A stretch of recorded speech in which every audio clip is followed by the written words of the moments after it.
And we're live. Hello and welcome to the 82nd episode of Game Theory Gang. I'm Matty Allen with Tobiwan Hexobi, ChrispyMan of HexFire.io, and our special guest, Walrus. Welcome. Absolutely appreciate it, man. Some of my favorite people here. Thanks for the invitation, guys.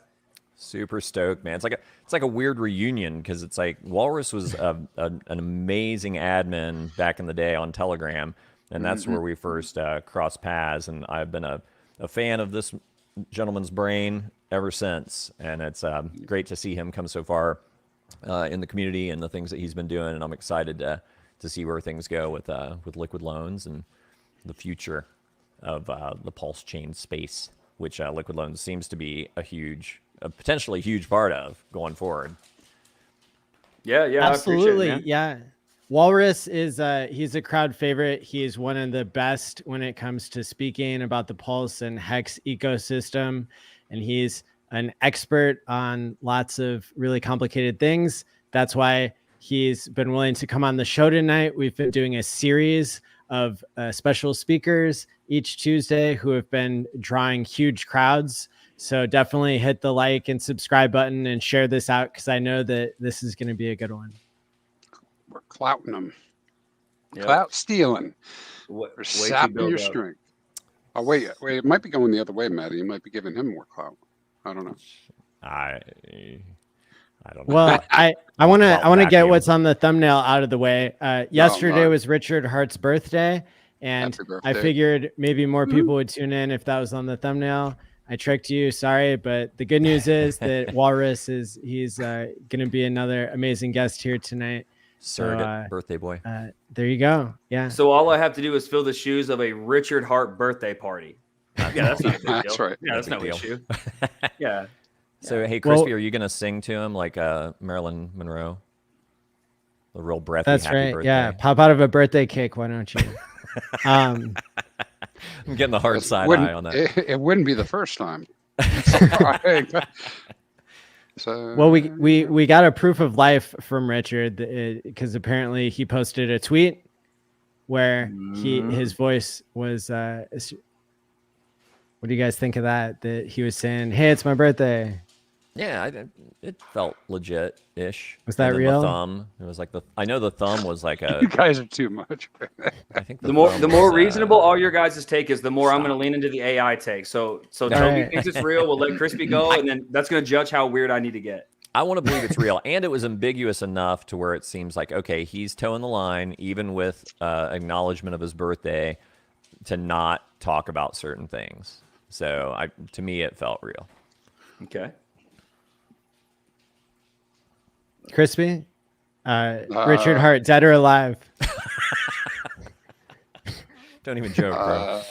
I didn't hear the voice. I didn't see the tweet today, so I don't know. But there's no reports of anything. So. All right, that sounds reasonable. So that means he's gone. It's AI. He's the one who turned the frogs gay. All of it is RH. Everything. That's it. No. It's Armageddon. Yeah. No, that's not far enough. Reptile. Oh, yep. Yeah, come on. We knew that. Come on. RH is also a lizard who's also a lizard person behind a member of parliament. You're not real. You're not real. It's not real. Motherfucker right there. Look at the eyes. Gave me the eyes. The eyelids blink sideways. Yeah, that's right. So with that being said, we've fulfilled the requirements of the thumbnail. And now what people are really here for is to learn more about liquid loans, first off, I think. Now, can anybody, Walrus, can you say like how much was sacrificed for this? Where does it fit on the scale of things being built on Pulse Chain and all that good kind of stuff? What's the scope here?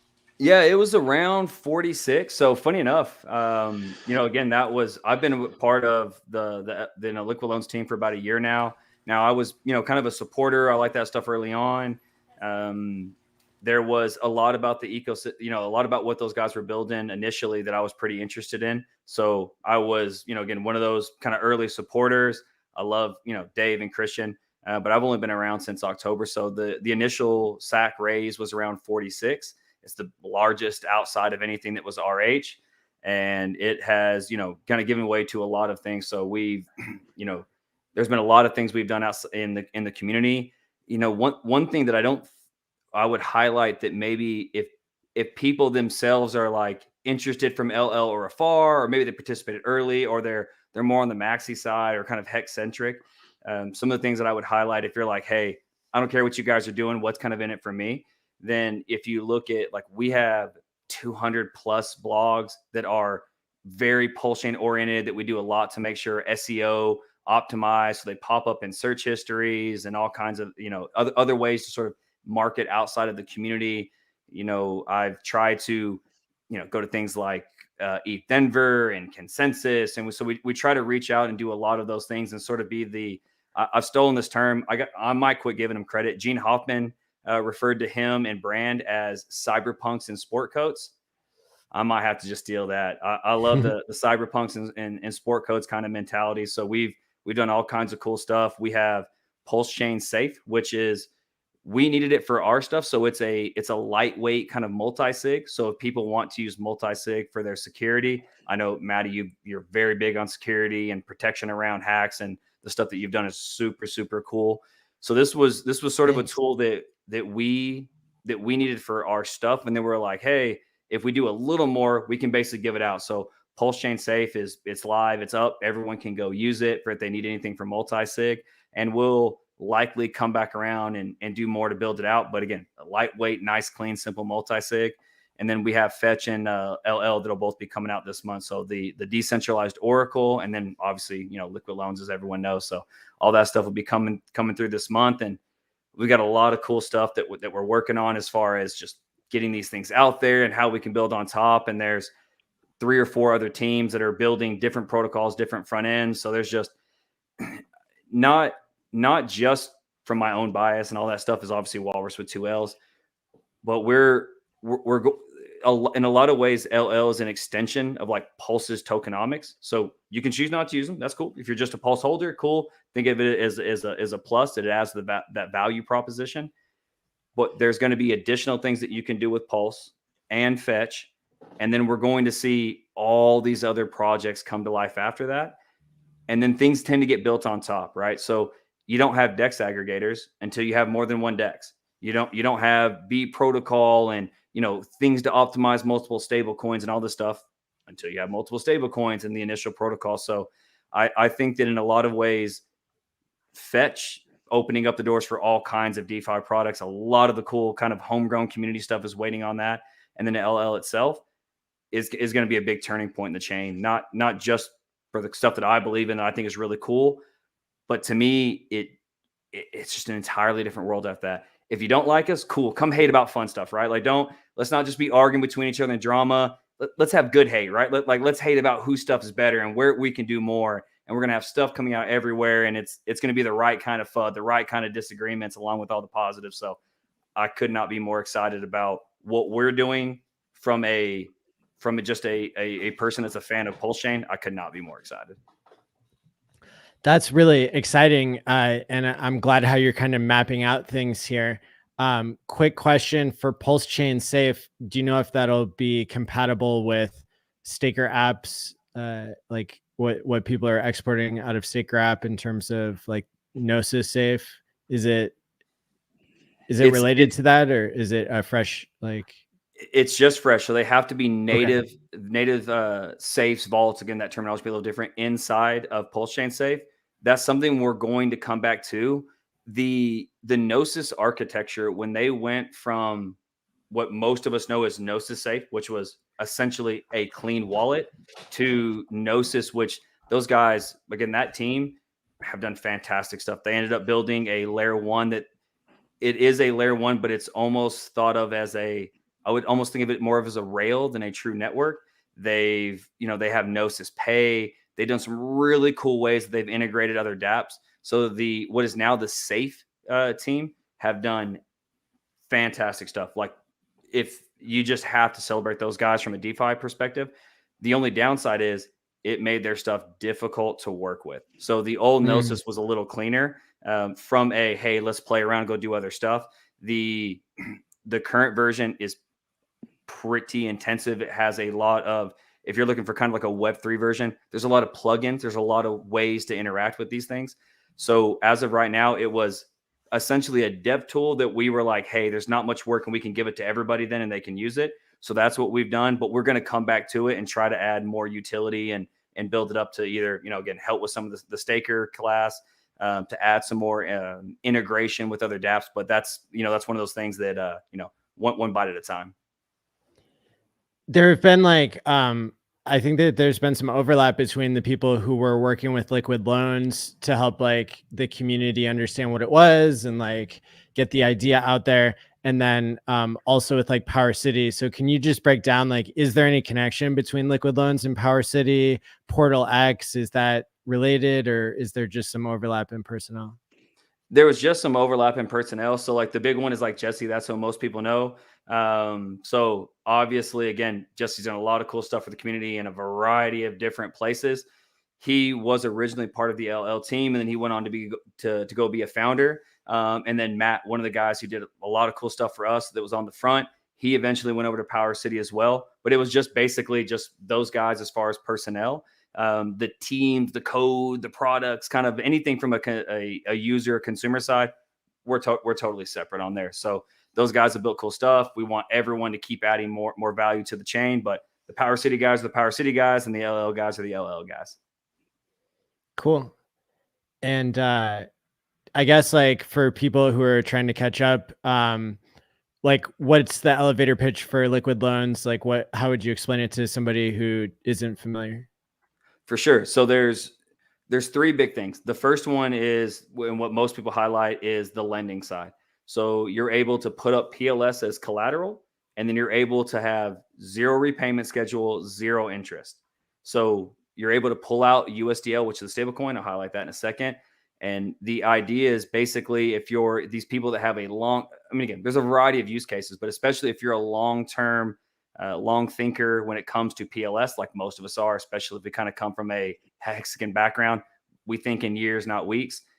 Then especially if you take that time frame and you think 10, hundreds, these big X's, you'll have a lot of capital, right? And LL is a way to take some of that value and do different things on the chain without having to sell the bag, right?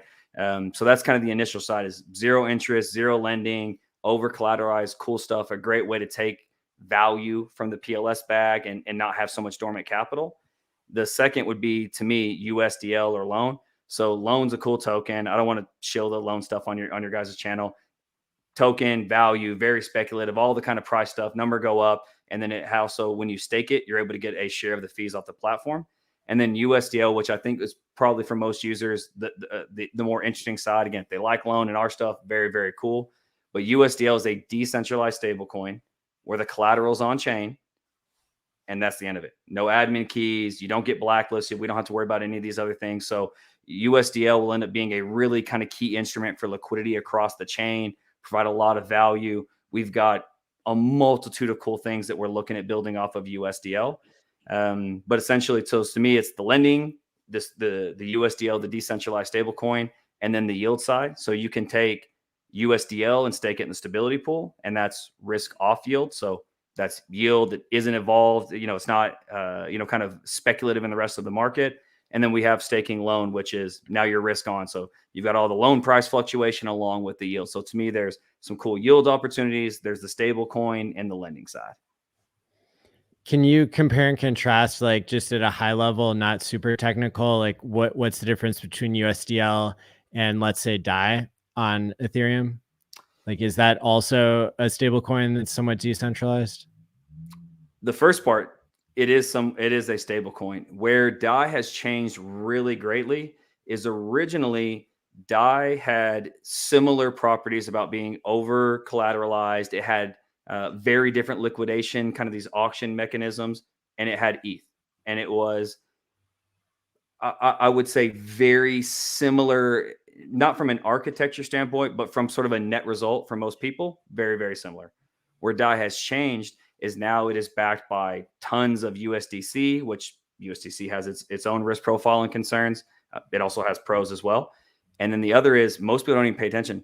They have almost 10 figures worth of treasury and commercial paper that backs DAI. So it is still decentralizing a lot of mechanics. There's a reason that even, RH and those big wallets hold it. It doesn't have the same direct admin key risk that you'd have with the USDC or USDT. So I'm highlighting the pros, but also, again, there's a reason that DAI exists. There's a reason that profile exists and works well. It just kind of depends on what tool you're using, right? So as much as like I love USDL and I'll bang the drum forever as far as no admin keys, having that collateral on chain and that collateral being PLS, which is something we all agree is very, very valuable. But if you got to exit off through Coinbase, who cares? You got to use USDC, right? So use the right tool for the right job. So there's places where DAI's risk profile makes sense for users, and use DAI. Like, of course, right? Like I'll highlight all these DeFi tools, but they're still tools, right? Use the right tool. USDC, USDT, they have different jurisdictions, off ramps, risk profiles that make sense for different users. And USDL is going to have a great one when it comes to keeping value on chain, being able to spend that value. So it'll have its own, like very clear, use case. But I think we're really quick in a lot of DeFi protocols to be like one ring to rule them all. That's not how I feel. All these stable coins have a use case that makes sense. The Coast guys are awesome. What they've done to bring on all those countries to give us a cool on-ramp is absolutely amazing. I don't even feel like it competes with us in any way. I would 10 out of 10 rather have them than not have them. And their stable coin has its, use cases and its set of, kind of risk profile. So hopefully all these things start to be synergistic at some point. And the better DeFi and wallet tech gets on the front, the less users even have to care about some of these odds and ends. But while we still have to, they're super valuable. So there's great use cases for DAI. There's great, amazing use cases for Coast and those guys. And then USDL will take its place as well and offer a lot of utility. What's the closest thing to USDL on Ethereum today? Liquidity for sure. That's where we forked a lot of the code. Right. It uses LUSD.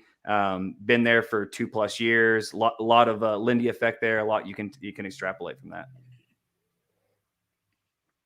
Awesome. Yeah, that seems like an important part of understanding what you've built. For sure. There's a couple things that you can take from the liquidity that I think is interesting. One is the number one wallet holds that. When I say hold, is in an act. They use the term Trove versus Vault, but same thing. Locked up in the liquidity protocol. 55,000 ETH, almost $100 million is locked up from one wallet, just the number one wallet. And if you look at the top, like 8 wallets, it's 55,000. I think 3 that are just a hair under 20,000, and then a couple that are in the teens. So this isn't just something that a lot of people have used. That LUSD has been very durable and very resilient throughout a lot of these things, but there are massive players that are taking advantage of that protocol as well. Nice. Yeah, really cool stuff. Does Tobiwan and ChrispyMan, do you have a question now? Crispy, well, I'm just going to say, like Waller said, 0x Coast. Woohoo! Those guys bringing some good stuff. They're incredible. I heard that they brought in more than the Pulse Chain Bridge did in the past week. I just saw a tweet from those guys. I think they're up to have brought in like 2.5 million. And nice. There's a couple interesting things when it comes to like bridging, swapping value that is kind of that is an interesting way to look at things. So when you look at like bridges, if you do a cross-chain swap, the value on the network doesn't really change. But when you bring something through a like burn and mint or a lock and mint style bridge, like what you have with RH or the Coast guys, the value on chain goes up.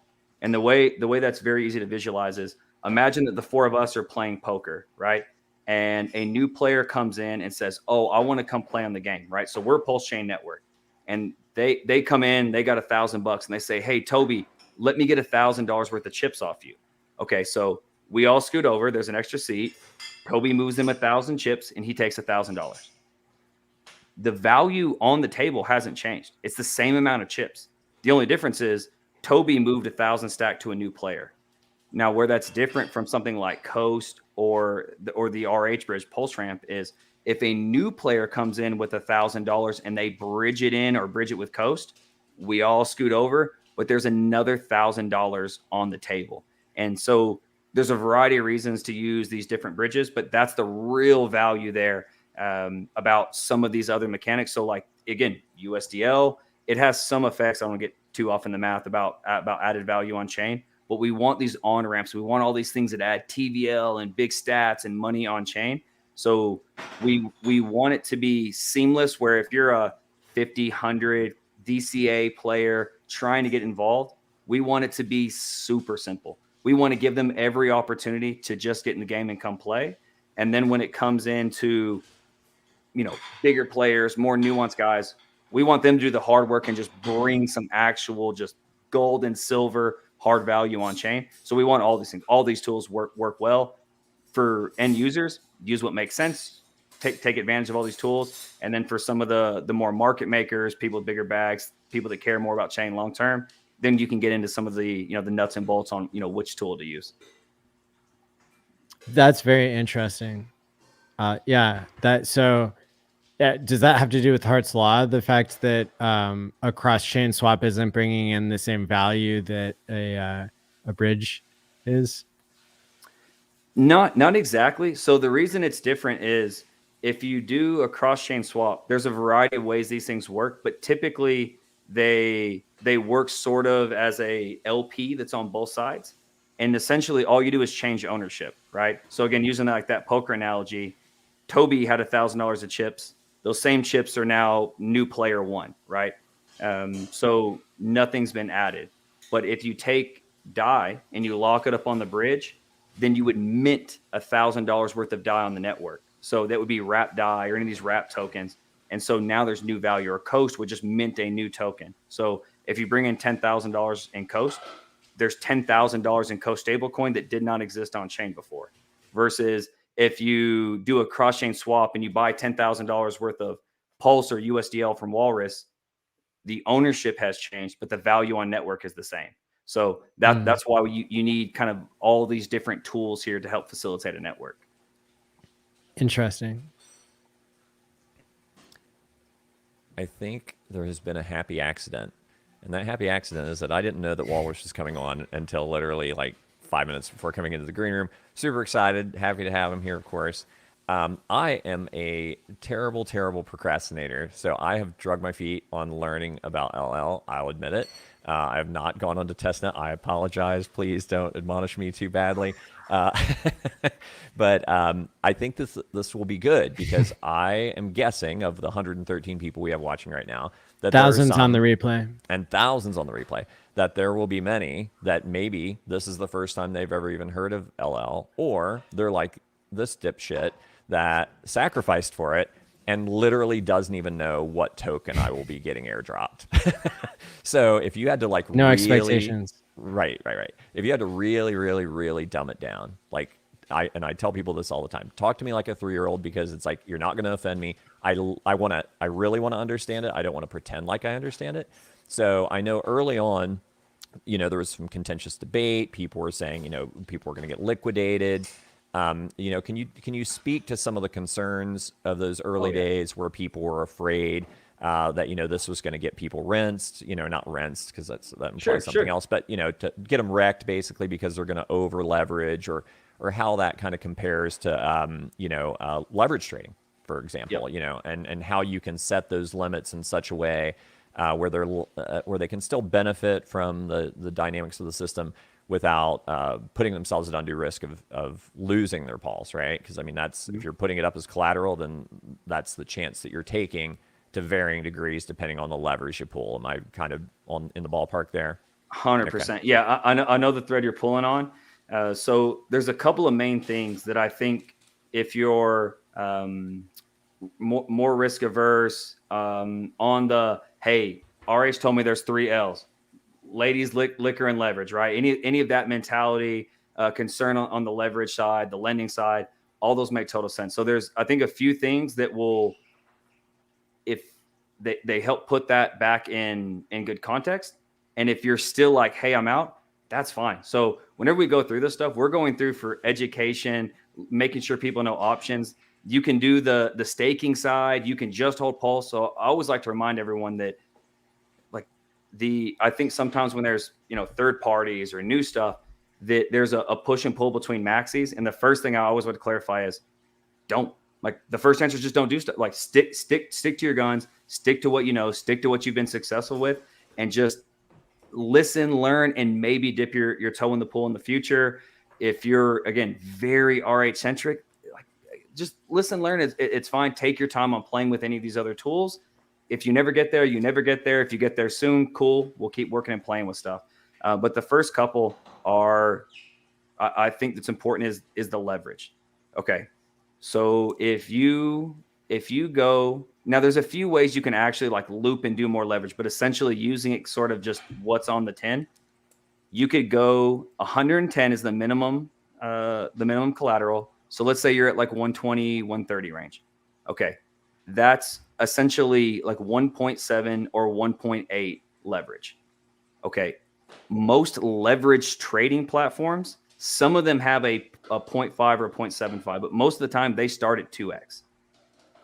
So what I'm getting at is where most of us think of leverage, that is already farther than what LL has. So LL leverage is like right here. And then the definition for where we think leverage is from here to here, right? So Bitfinex Casino, 10, 25, 30, a million, that is a just hyper different thing than what LL offers, right? So the first part on leverage is just, we're talking about firecrackers and nuclear bombs. Like they both bang, but they are not the same bang, right?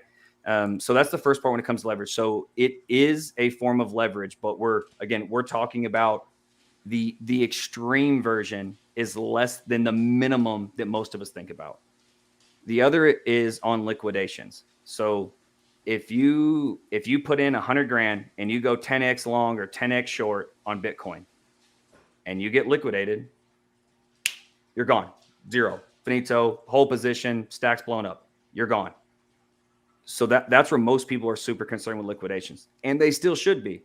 But in LL, if you say put up 100K and you took out a 50K worth of USDL, and now the price does some crazy dip, the pulse is gone, but you still have your 50K USDL. So now again, if you'd spent that, oh, okay, well, you spent it, right? That was similar to selling, right? So there's a little caveat there, but the first big thing is, one, the leverage, it's not even remotely close to the same. And then the liquidation events are very different, where if you're liquidated in a leveraged trading scenario, you're wrecked, zero, gone, finito, versus in LL, you're going to have whatever you pulled out.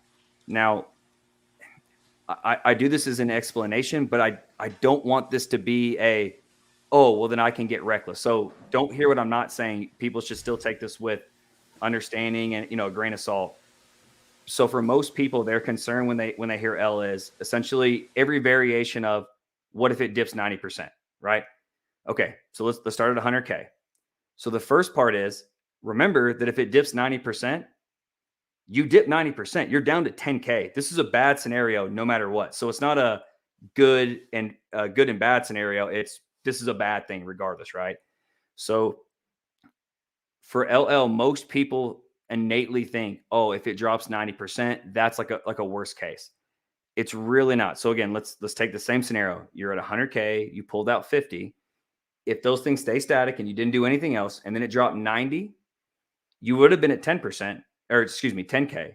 Now you're at 50K. So essentially it worked like a stop loss. Now, again, there's a million variations. It's DeFi. You could do all kinds of cool stuff there. But what is like the real worst case scenario is if this is the price where your liquidation happens, which it's all really clear in the DApp, tons of tools, tons of explanation. The worst case isn't that you get a 90% drop that goes all the way down. It's actually that you get a drop that kisses your liquidation and then runs off and never gives you a chance to buy back in, sell other, whatever, again, depending on what you were doing with that value, that's your worst case. So when you look at some of these things, there's those things you want to be careful about, but overall, one, it's infinitely less risky than people think. That does not mean it's not risky. That does not mean to not take care. That does not mean to not do your research and pay attention to these things. But again, when you're kind of comparing it to leverage trading, it's very, very different, even though a lot of the terms are similar. And the biggest thing, the last little point on there, and then I'll, again, kind of quit leaning on the mic, is one of the things that I think people jump to is if you're, again, more of a, if you're more conservative, you're going to use the tool conservative also, right? So if you're Quattro Cinco, if you're buy and hold, if you're, hey, I'm going to wait for the next trend, if you're just a more conservative player, one, you don't even have to use the lending side. You can use the other things on the protocol, do it as you do it. The other is that you're going to, you would, if that's the type of player you are, then you're going to be at 1,000, 900, 1,200, 800% collateral. And these dips and interesting things we're talking about aren't going to affect you the same way that you're not affected by like daily moves in the chart, right? So how you do one thing is typically how you do everything. So again, those things for kind of the outsiders or those initial negative views is, again, the leverage is very different. Liquidations are very different.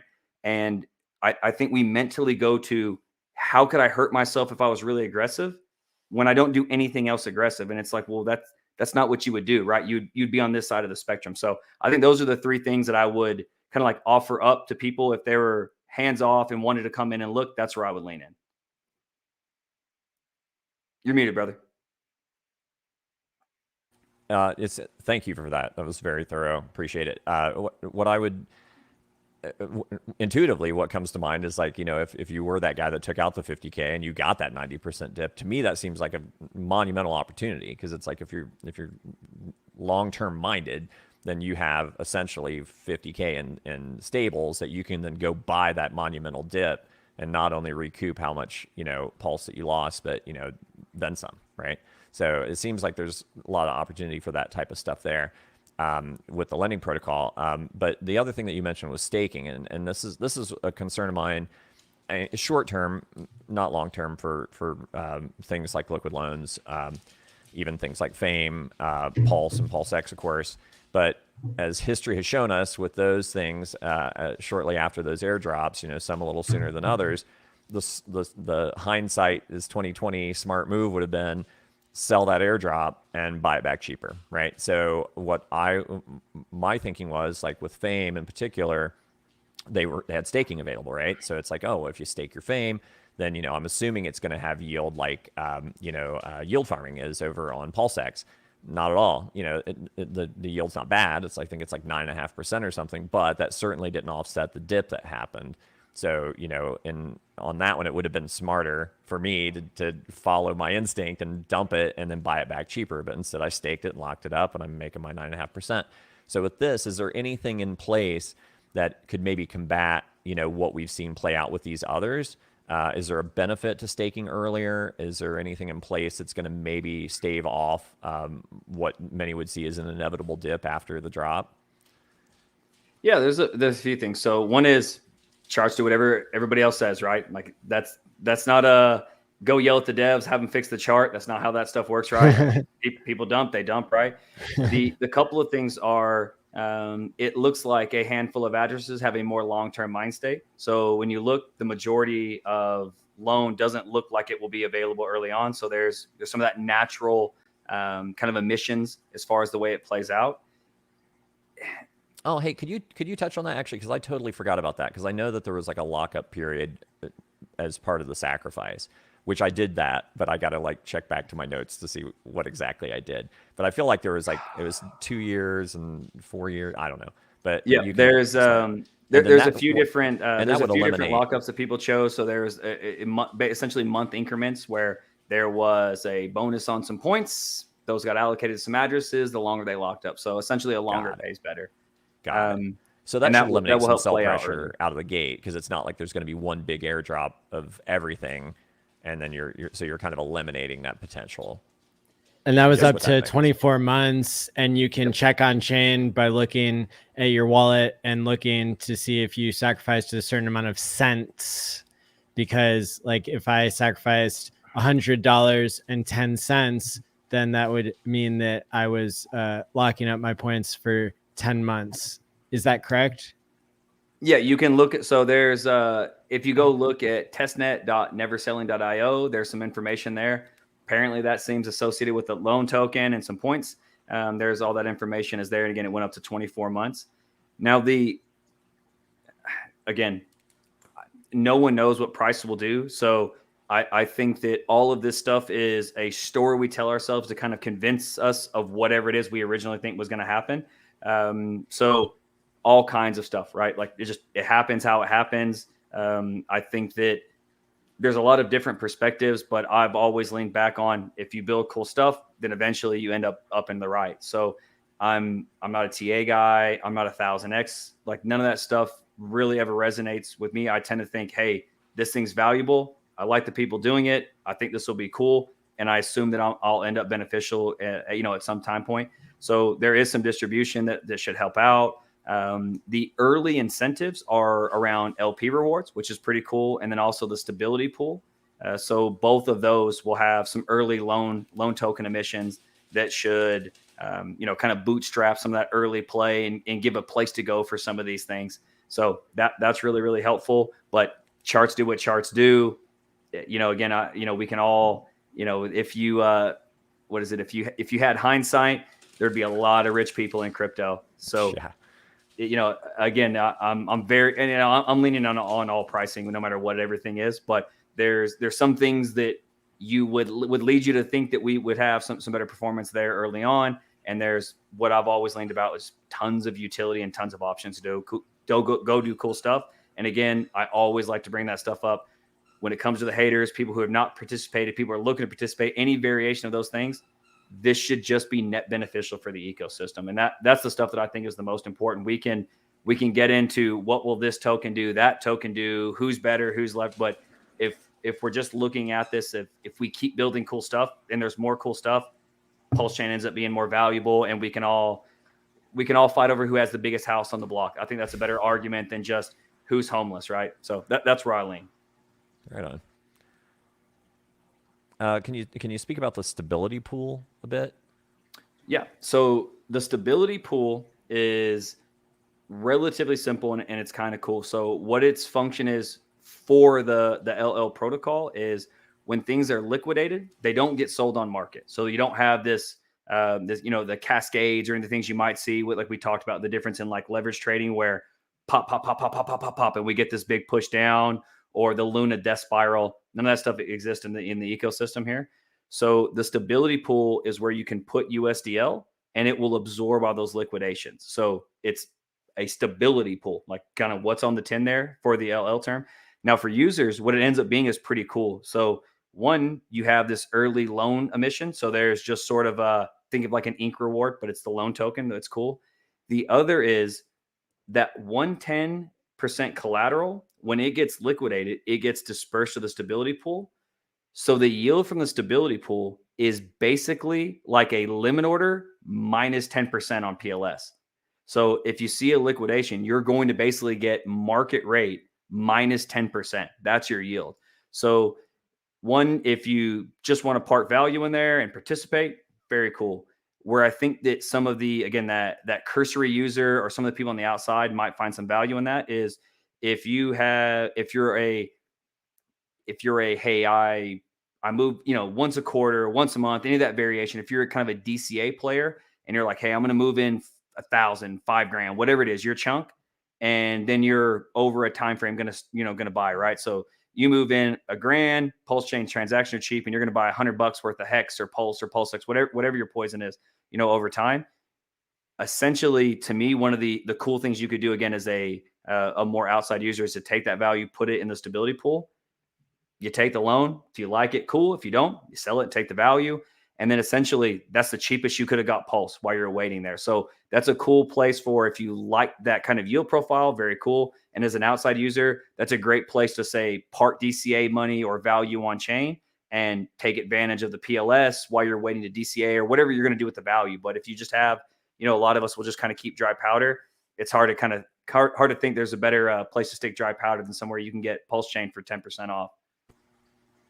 Awesome.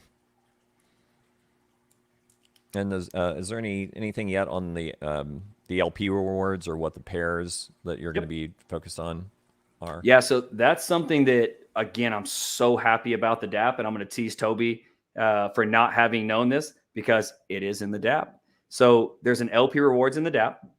And what's really cool is it explains it right there. We even have a tour. I don't know if you guys have checked this out, but when you go up, there's a tour and it has 27 points. And just like a Web 2 or an early RPG game, you hit tour and it'll give you 0.1, 0.2, jump to 0.3, and it'll walk you through the entire DApp and all the functionality there in a really clean way. It's super sharp.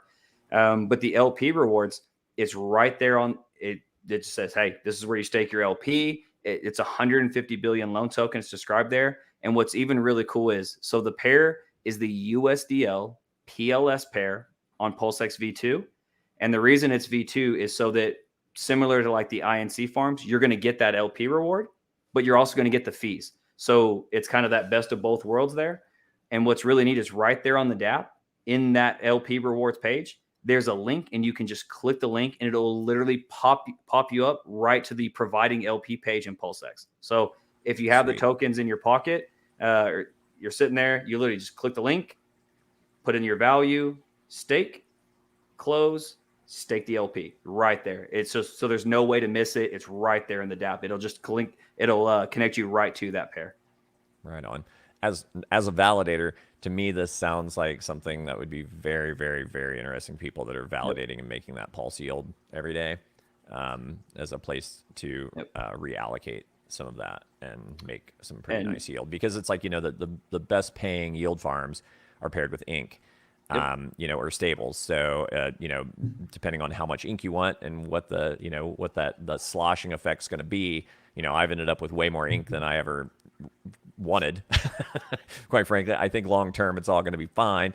However, with a pool like that seems very attractive to me. And just the last thing. So again, whenever we're sort of like on our channel, I'm going to give the full cheerleader pitch and all that kind of cool stuff. But again, I always like to sort of frame it around an audience that maybe that's too much. Maybe they lean toward that more maxi side. They're RH centric, all that stuff, which again, I'm very heavily allocated a similar way. I don't have any problems with that. So one of the things, if you want to participate in that and you're concerned on that leverage side of things, you can actually just, again, if you're a validator, you got a big pulse bag and those things, you can purchase the USDL on market and then go provide LP and never open a vault. So again, I think that's the value of so much of these things is just do what you're comfortable with, do where your value is, stick to the tokens you hold things you think have market fit. But you can take advantage of any of these parts of the ecosystem, and you don't have to, have liquid loans on your underwear, any of that crazy stuff. Again, I've got Walrus, 2 L's in my name. Yep, there you go. Yeah, Crispy knows the 2 L's. So you can participate in these things how you choose, right? So you can say, hey, again, I'm pulse centric, I'm RH centric. I'll dabble, I'll touch some of these things where there's yield, but you don't have to do leverage if you don't want. You don't have to borrow. You don't have to hold loan. You can just say, hey, there's cool stuff here. There's opportunities. I'll take the opportunities that I understand, that I agrees with my risk profile, that lets me hold the stuff I think is valuable, and just do that side of stuff. Right on. Yeah, that sounds very interesting, because it's like I know a lot of people that are similarly positioned with those particular farms, the Ink Pulse farm and the Ink Pulse X farm.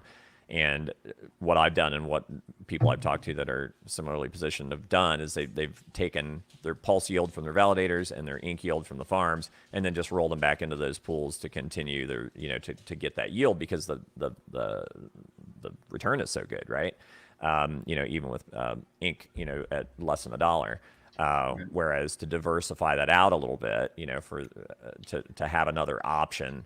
And one of the coins is Pulse, which you already are going to want to do something with anyhow, and the other's essentially stable.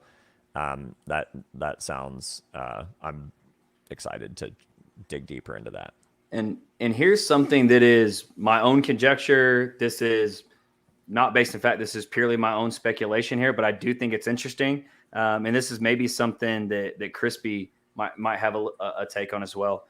So LP amounts tend to trend with price, right? So again, for the audience here, when HEX was at 30, 40, 50 cents, there's a lot of LP, right? There's a lot of buyers and sellers at those prices, right? The lower it goes, the less people are interested in that side. So it tends to at least loosely follow price. Now, where I think that all this next kind of like wave of DeFi projects, where I think it'll be valuable, is that, to your point, what like you just kind of said it there, right? Most players are saying, "Hey, I got big bags. What's the best game in town? It's providing LP." So that means the LP is thick because it's the best game, right? So what I think that we'll see is that there's a thinning of LP as a ratio sort of where we're at now at price as price grows, because there'll be more avenues, right? So if you're right now, you got a big bag of Pulse, where's it all at? Okay, well, even if you move 20% of it to come do some of our cool stuff, okay, well, that's 20% less there. And then the other group does the fetch thing or the power, any of these other things, right? As we keep offering all this optionality, there'll be more avenues for yields. And I think that will not only cool stuff, TVL, value, all the neat stuff we talk about, but also I think that we'll see that yield will thin out, or excuse me, that LP will thin out as a ratio of price, and that will actually stop muting the price action because we're all just sitting in LP waiting for things to go on. I think that we'll see that thin out, tend to move with price. And then again, it'll grow. It'll be, if we tripled in price, there'd be more LP. But again, I think that ratio will change as we have more cool DeFi stuff going on. And I think that just giving some outlets for some of those bags will lighten that LP and allow that price to be less muted. Good point. ChrispyMan, what do you think about that? I'm kind of digesting it. I kind of actually lost track of what the original question was, the exact point you're trying to hit on. But I think, Toby, you launched into it based on, hey, is this another yield opportunity? And which it is. So I'm most attracted. I'm not very super into the loan, but that's okay. Right? It doesn't matter. This is DeFi. Got my Pulse Chain hat on. People got to do stuff on Pulse Chain, but I am interested in what I saw happen on Ethereum with liquidity. Right. So there was some pretty good yield there. And so to Toby's point, I've mentioned on the show before, I'm doing validations. I get these validators running. I end up with this Pulse. What am I doing with it, guys? What am I going to do with it? So I'm trying to put every single thing to work. So maybe that perhaps is another opportunity. But yeah, it's and I can't tell you, Walrus, I fully understand LP. So I'm still working on my knowledge of that. But I do see what you're saying, as far as initially, and maybe everybody didn't get it, but you look at some of the low cap things I've been playing around with and testing, it wasn't worth anything. It's a couple $100, right? But the prices of the tokens go up, that total pair goes up, and all of a sudden it looks like a lot of other things we see on chain where it's a few $1,000s worth of LP. And so they grow with the price. If I think that was the point you're getting to. What I was getting at is, and you sort of touched on it there, essentially the more options and yield opportunities there is for PLS, PLSX, XYZ token that we care about, there'll be less people who are just sitting in the LP pools, just taking the yield. So you'll see that thin out a bit, and that'll allow that price to be more malleable, less muted. Now, again, what I was getting to is the LP will go up as price goes up, but that sort of ratio about like how heavy the LP is simply because that's where the best yield is. So I think we'll see people move into these other yield opportunities with these tokens, thin that liquidity out, price gets more aggressive, and then the LP will be more correlated correctly with price, not just it's the only place to get yield. Yeah, you're trying to get to the point where you're saying we might have better price action because there's going to be a thinner liquidity, right? From that perspective, yeah. Yep. It's going to be fun. That's for sure. I'm interested. I'm working on a couple side projects. I got too many of them, but one of them is trying to do a risk matrix kind of assessment of, from my point of view, on yield generation. So far, I'm a big HEX fan, but so far HEX is winning and from my point of view, anyways, in every direction. But I agree with you, right? Because I say it this way. It's kind of funny. If I didn't feel like I had to do it, I'd be all in HEX. I wouldn't have done anything else. I would have just stayed in HEX. But now, for better or worse, I went down this entire path of, getting involved with Pulse, getting involved with PulseX, getting involved with this, getting involved with that. And then I have all these assets that pop out the other side. So I feel like I'm a schizophrenic, right? Because at least a schizophrenic, if not multiple personality disorder, right? And so I got to wear my HEX hat, which I'm a staunch advocate for. And I got to wear my Pulse Chain hat. And in Pulse Chain world, I'm looking at what I'm getting for these rewards and APRs. And they were all great, man. 1,000%, 15,000%, 20,000% is great. I love all that. Yeah. Right. But they all come with different kind of profiles, risk profiles, and I'll just end it with this, And so now I see what my validators are doing. I'm going to keep doing that, but I also see that I mean, if I've got 60% over here, I probably don't want to go after 16%. But why? There's got to be a lot of information about that, right? And just like the farms, love the farms, but a lot of my farms, they're getting close to not being able to outproduce HEX, right? And LP is great, but there's a whole another risk profile. So yeah, anyways, I'll stop with that because that's what I'm eyeballing liquid loans for, is just simply how do I earn some more APR, right? Or APY. Absolutely. Yeah. Good analysis. Okay. So Walrus, we have no expectations, but I'm curious from a academic point of view, $1 million. Is it like waiting for Fetch Oracle or like timing the market or like what stopped liquid loans from launching the day that Pulse Chain launched, which I don't think you guys ever expected? And then how many months are we into it now? Was that expected and why? Yeah. So let's see here. So the first part is LL has to have a certain set of infrastructure and liquidity pools. You can't just launch it and be like, cool, go have a good time with it. Right. So there was always going to be this delay here. You got to have liquidity and pools and PulseX and all these things. So the first part is just you have to have an environment where this thing makes sense, right? And then the other part is that people remember, like, we had times where the block explorers are a task. We had some issues with PulseX here and there. We had delays on the bridge. All these things. If just again, as a quick synopsis, imagine that LL went out literally 2 hours after the release of Pulse Chain, and the amount of like just what is happening would be going on. So you have to have all these things settled down.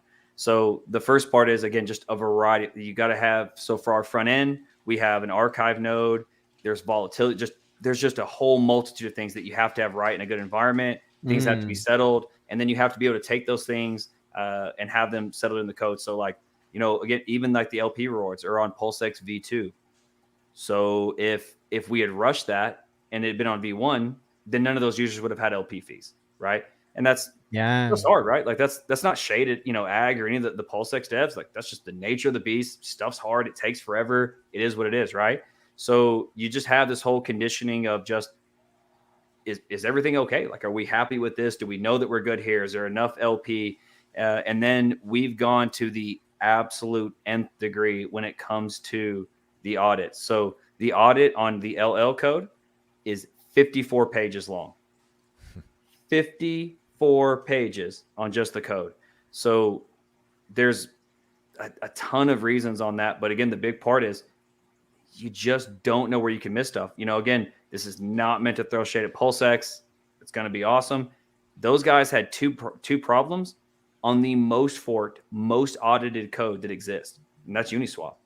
Like, stuff happens. Like, this shit is hard. You know what I mean? Like, you don't know what you don't know. There's things that pop up. So we naturally lean toward the super conservative side of we'll just wait. Everything around not just the formal audits that we have a report on, but taking guys like Nick Fett from Telor, who is helping with Fetch and these things, to just have third parties come in. We did some like AI auditing around some of the pieces of the code. Like, we were is there anything else we can do to make sure this doesn't have problems? Like, again, when you see how many problems there is in crypto all the time, you just can't be careful enough. Like there's just nothing that you can do if it adds any percentage chance of safety, security, chances of success that aren't worth doing. So everything is over the top. Yes, we're slow. Yes, we're conservative. That was always our mentality. So there's the initial phase was just, hey, you got to have all these things kind of lined up. And then the second part was just getting all these extra things dialed in. And then as you look at the environment of Pulse Chain and price and all these things, you just want to make sure, hey, are we not just good? Are we perfect? Because that's what it takes to be right in DeFi. Because Totally. when you look at things in DeFi, and again, you've built some stuff now, so now you've seen behind the curtain, and you don't have to make things that work. You have to make things that no one can break. And that is very different, right? I used this example before. If you go make a Madden game and we all play, we all want Madden to work. Like, EA, whoever the game console, we all want Madden to work because we want to play. You build something in crypto and there is nothing but people just foaming at the mouth to come break this and take your money. So you have to build things that don't break. So when it comes to Fetch, the way we've laid it out, we've just gone over and over and then like 10 more overs on every type of outlook we can to make sure that things are safe, to make sure that everything on the chain is the way it's supposed to be, to make sure that just all of these things hit the way they hit. So it's a variety of things along the way that have sort of moved some timetables and changed things, but it comes down to you need volatility to be clean. You need LP to be clean. You want everything to be safe around the Oracle. You want all the code to be as polished as is humanly possible just to make sure all that stuff is clean. And you just can't do enough, right? Like we've gone as much as we can think, and we sit around and we still have meetings where it's, the imaginable horribles. We have imaginable horrible meetings all the time where there's just one of us just, what if this happens and this and you're just trying to find everything you can. And like, You have to. That's just what it takes, right? So yeah, we're slow. Yeah, we're conservative. That's the nature of the beast. That's how we are. But again, we're going to be out this month. And when you look at all the work done, that's what it takes. And I think people will be like, that's what people would expect, right? Like, I know we're very careful about that word, but when you look at the demeanor and how things are handled, that is what people expect, that if anything, that there's nothing that will happen. And that if anything ever did happen, it would be like, there's no more bullets. We shot everything we could to make things safe. So we've just done everything we can to make it as bulletproof as possible. Yeah. And, it's a miracle anything in DeFi works. And so there's no way anybody can have an expectation when you're counting on a miracle. It's just like, it's just a beautiful thing. And it takes a lot of it takes, a lot of having the right attitude and the right philosophy. In Silicon Valley, it's like, they say move fast and break things. And in crypto, it's like move slow and don't break things, don't get hacked, don't have an exploit. And so I'm glad to hear that you all are being super careful and mindful about all that. Now, now with Halloween coming up and you saying that liquid loans will be out by then, I feel like it's appropriate for me to ask, what do people refer to when they refer to the haunted strategy? It's not the walrus strategy. It's haunted. That was a lot of dots to connect there. I'll take that one. So if I remember correctly, it's been a while since I've talked to the ghost himself. But haunted essentially is a hyper conservative, very, very light leverage way to take gains on PLS. So it's like 1,000% collateral, and then they basically roll it back into PLS. So when you go through everything, that's essentially what it comes down to. The haunted strategy is a very light version of getting the most out of PLS that you can. And there's a whole variety of things to look through. I think that when you go through any of the strategies, where I think most people should start with any of the strategies is that you have no intent on doing them. But what of this do you like? When you read a strategy, do you understand it from beginning to end? If the answer is yes, then okay, cool. Let's see what we got. If not, what do you understand? What can I pull out of these strategies? Like, where am I missing gaps? So I like to look at them as, for the beginning, they're all thought experiments. Like, hey, does this make sense? Where's their advantage? Where's their yield? Why is this user doing this? Why is this guy doing this? Does his risk tolerance, link up with mine, right? If you're a more long-term guy and you've got, you think in years, and this other guy's, all right, let's Bitfinex this thing. Let's go. Like, okay, that's probably not where we want to be, right? Like, let's pull back from that one, So I think that's the big part. When you look at any of the strategies, there's cool stuff, but just does this guy line up? Yeah, I think it's a good question to ask, Maddie. Maybe you didn't know this, Maddie, or maybe you do know. There's at least a dozen published strategies out there. And so I've never been part of the liquid loans team, but I was part of the liquid loans Telegram, still am, and have been an admin for a short time when I was over there. Anyways, there are lots and lots of people coming in and sharing their ideas, and they have like a liquid loans strategy for HEX stakers. Mm-hmm. And then they had, they had robot AI, and then they had this one, and they have this one.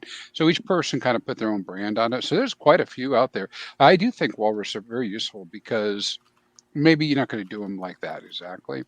But there's some things you can think about, right? And somebody's already done a lot of work, kind of show how all these pieces go together.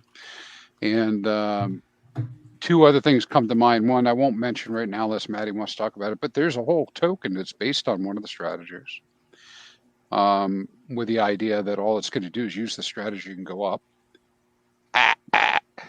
Let's see what I did there. I did it by accident. And then the other one.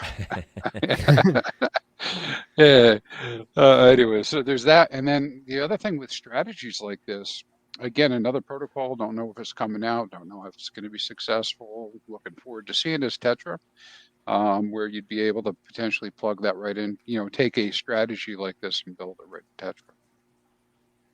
Yeah, there'll be tons and tons and tons of stuff that gets built on top. And all that just kind of comes down to, again, just please know what you're doing, small bites. Something else that I think is interesting, and I like to highlight this a lot because if you don't care about anything, LL's stupid, Walrus is ridiculous. This is something I think we can all kind of champion. And I think this is really helpful for our kind of community. We're very centric. So if a Hexagon tells you I'm all in on Hex, they mean they are all in on Hex. Like that is everything they've got. If you listen to a TradFi or an NFT bro, or like just the other communities, when they say, hey, I'm all in on something, they mean 5%, 10%, 20% of their bag is in something. Hexagons don't play that. When they say they're all in on Hex, they mean they've got $45 that they're trying to make sure they've got lunch until Friday. And then when that check hits, they're going to buy Hex again, and they're going to have $45 till the next Friday. That's what Hexagons mean by all in, right? Now, again, I'm not telling anyone not to do their Hex thing, but what I'm getting at is when we talk about these strategies or we hear outside people say, I'm all in, this is great, this is that, whatever it is, they do not mean it the way Hexagons mean it when they say, this is what I'm doing, I'm all in. So when we go through all these strategies, we're hearing this stuff, guys, we're talking about single digits, 5%, 10%, 20% if you love the thing, right? So just again, for some of this context, no one's telling you to go sell your Hex bags. No, I'm not coming out and trying to convince Crispy, be like, hey, what do I got to say to get you to EES? That's not the game, right? This is other things. We're trying to build out an ecosystem to have. You can't make me do that anyways, man. There you go. It's impossible, right? It's impossible. So that's the thing. Again, is remember when we're talking about all these things, it's allocation, small bags, dip your toe in the pool, figure out how things work, take your time. Just all of those things are really, really important. But I think that goes into a lot of the communication that our community has with some of these outside voices. That's a big one. I think that we run into is when someone says they're all in our head, that means like, man, this dude leveraged his house. Like that is not what all in means to most people. So we're very, very centric there. Take your time. And again, you can very much dabble in these things at very small percentages of the portfolio. Well, and stuff like this, I feel like to me, it sounds like a more sound diversification idea. If you wanted to take, some of your dry powder and put it into something like this and play around with it and see if you can maybe outpace the medium term gains of your Hex staking or whatever else you happen to be invested in. My thinking is like, people that have a store of value, which to me, Hex, I think is the best store of value ever invented. I have a certain percentage of my net worth in that store of value. I don't think that you should have, or personally, I don't see how you would have everything in your store of value. You have some things that are a little more speculative, just like I do in my what my financial broker helps me with different mutual funds and whatnot. And this kind of leads to the next point, which I think it kind of lends itself to tribalism and people kind of virtue signaling a bit. We can all get a little haughty with kind of feeling like we're a little above the rest with our hex staking because it doesn't take advantage of anyone. It's just us interacting with the contract, and I think it can come off a little pretentious at times. But the reality is that other things like this exist, whether it's meme coins or things like this that I think have really good product market fit, or things like Fame where people are doing leverage trading. Don't hate the player, hate the games, right? So it's like, if you dig deep into your 401k that you've invested in at your work and they've diversified you into things, you might be in some oil stocks. Maybe you are a super green guy and didn't even know it. You know what I mean? So it's like there's some things that you can maybe have like some moral kind of reservation about because you don't like being the house in a casino like a leverage trading platform. But the reality of it is they exist, right? So my thinking is, I never want to tell anyone to do anything, what to do with their money. But do your due diligence, do your research. Just like Walrus was saying, it doesn't make sense to like go all in, on this or any other thing, including Hex necessarily. It's like, I think it makes sense that you have a certain amount that you want to store away and you have a long-term mindset on. And then there's other things that I think that are going to, potentially outpace Hex in the next bull run. So, you might be able to get into something like that. Now, do you pick the right meme coin and you get lucky and you get a 10,000X? Maybe, but would you rather have something that's a little more structured and has a team behind it and faces that are public and, protocols that you can check out, audits that are there? These are the kind of things that I feel more comfortable allocating some resources to. And then, of course, I do have my degen bag. I have a few $100s where it's like I go play around with all the shit that's scrolling through our chat right now. It's like, I've done that and had some fun with it and took my licks and made some money here and there and had my fun. But I think it's good to support insofar as learning about these things so you can talk about them and not just immediately dismiss everything as it's kind of a, what's the term? Where basically it's diluting everything, right? Like, oh, well, if we all just went into Hex and that's the only thing we all ever invested in, then Hex would be, to the moon and everyone's ills would be solved. Well, that's just not real world, right? We always knew there were going to be other things coming along, and it's a matter of like being diligent about choosing the right things and choosing the right amount that you want to put at risk in these new things. And educate yourself so you can have intelligent discussions about it and not just like, stomp your foot and be like, it's not Hex, so it's garbage. It's like, that's not always true. So I want to ask you guys about other things as well. What other questions do we have about liquid loans? When? October, baby. October, right? Yeah. October. Of what year? Oh my goodness! When people ask me, I almost lost it. Of this year, this October, the current Awesome. October. Beautiful. The as we scroll calendar month. Cool. Awesome. And then I'm really gonna just totally Congrats. bare my Appreciate it. ass and show how ignorant I am. If you happen to sacrifice, and no expectations, of course, but the airdrop token will be what? Will it be USDL? Will it be the loan token? Will it be? I honestly don't know. Crispy loan token. The crispy loan, that's what it is. Yep. 100%. It's the Fire token. It's the Hex Fire IO token. I didn't pay attention to you saying this. I always thought it was the loan token. So that's what it looks like to me. That's what it looks like. Okay, got it. All right, that's what I thought, and that's what you earn in the stability, or I'm sorry, the LP rewards is loan. Correct. Okay, got it. And you can also stake it. That's Yeah, the whole cool. purpose of getting it. Yeah, then the loan has its staking. And again, it is not inflationary. That's one thing to kind of caveat. The emissions to the stability and the LP rewards, those are baked into the supply. They're locked in the contract. So they emit and then they're done. So there's an inflation that goes on for that period, but the token supply is a hard cap. It's set, it distributes, and then it's done. Right on. Cool. So where's like the best places? I mean, other than, liquidloans.io, is there is there a Telegram that you guys recommend checking out that's worth some effort to search out? And What does it matter, Toby? You don't look at anything. I'm going to. I said I was a procrastinator. I didn't say I was never going to learn it. That's I was just biding my time. So I'm teasing. So one of the things that we've done is right there in the DApp. It's all right there. So like there's 6 walkthroughs, there's the tour, there's explanations, it's laid out. Again, you should do way more than all those things. But when you look at it, it's all there. Like you can open up the DApp and just start at the tour, walk through, start with the videos, the explainers. There is just a ton that's all there to go over all these things. That's where everything should start. That's not how you spell test, Maddie. I'll tease you a bit. Oops. So you can start right there with the DApp. We have like 200 blog articles, liquidloans.io. The white paper is up. The audit report is there. So there's stuff for days. But I think the biggest thing is you can search like liquid loans X, whatever the particular topic is. And we've got videos on videos on videos to look through. You can go through, again, the DApp has most of that there. I think for most people, if you open up the DApp and go through the tour and the videos there and look at the functions and the explanations, it'll answer most of the cursory questions.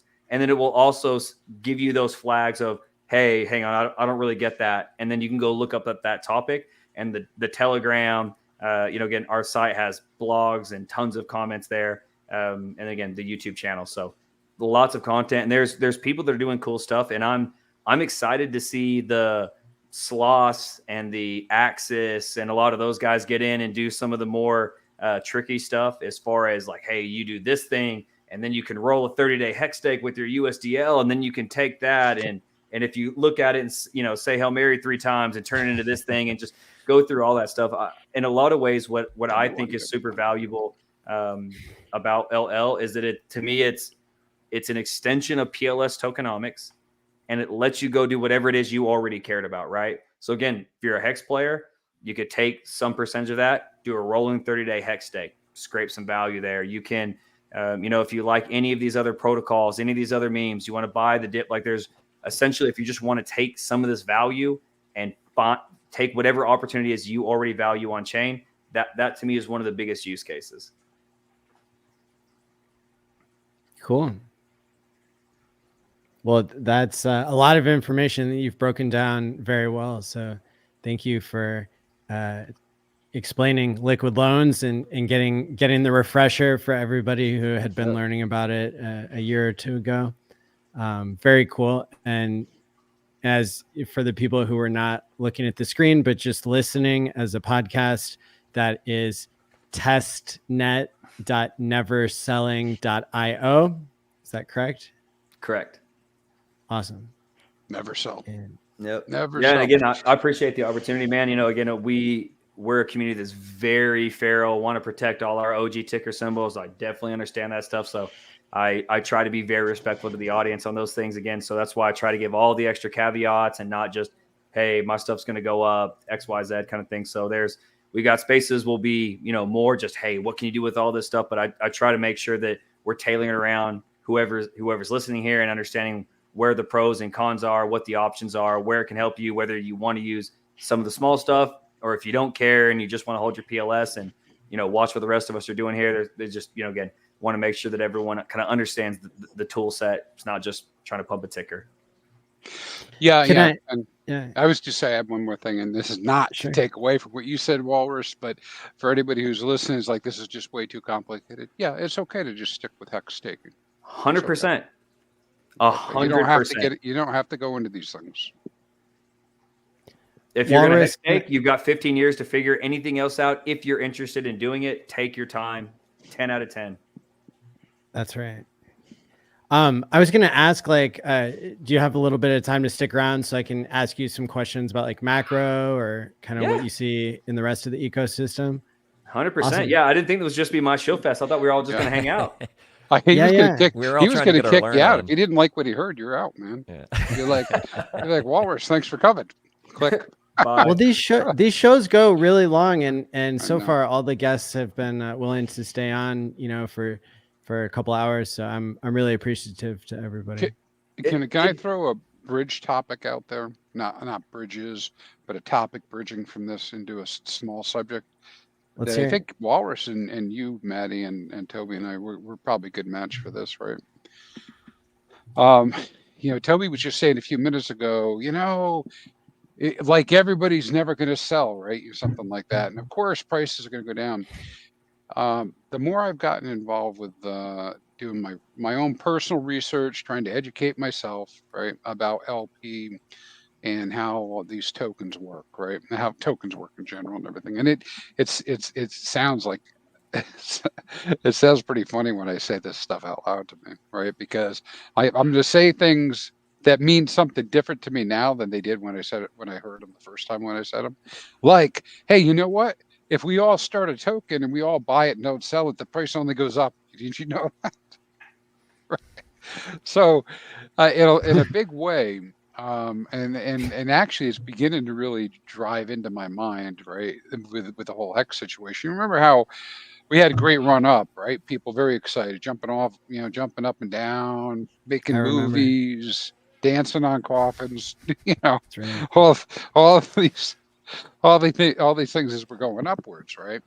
And then, but then of course, invariably you had a cycle because that's what happens in crypto, and those cycles are fueled by emotions. I wonder though. I mean, a lot of people have given up. They're like, oh, it's all over, and all Hex is dead. But isn't it even about Hex? It's just about tokens in general. Does it matter? Here's the question for you guys: does it matter how diamond-handed the holders of a token are? Does it matter? And I have an answer, but you go. What do you think?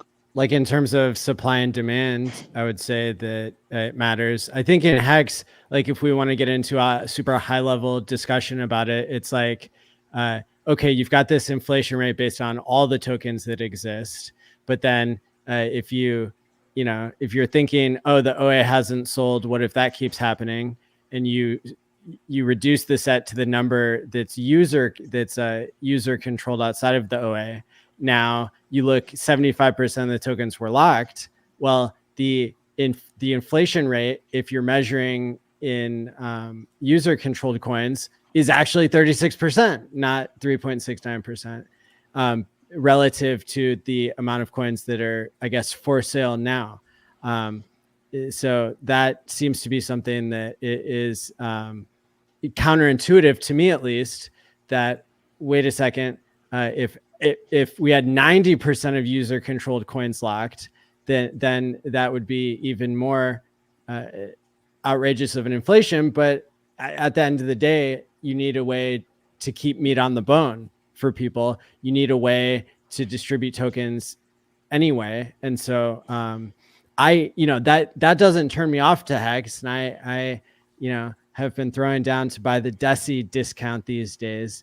But Yeah. But I think that that's that has taught me something about this idea of everybody being locked up.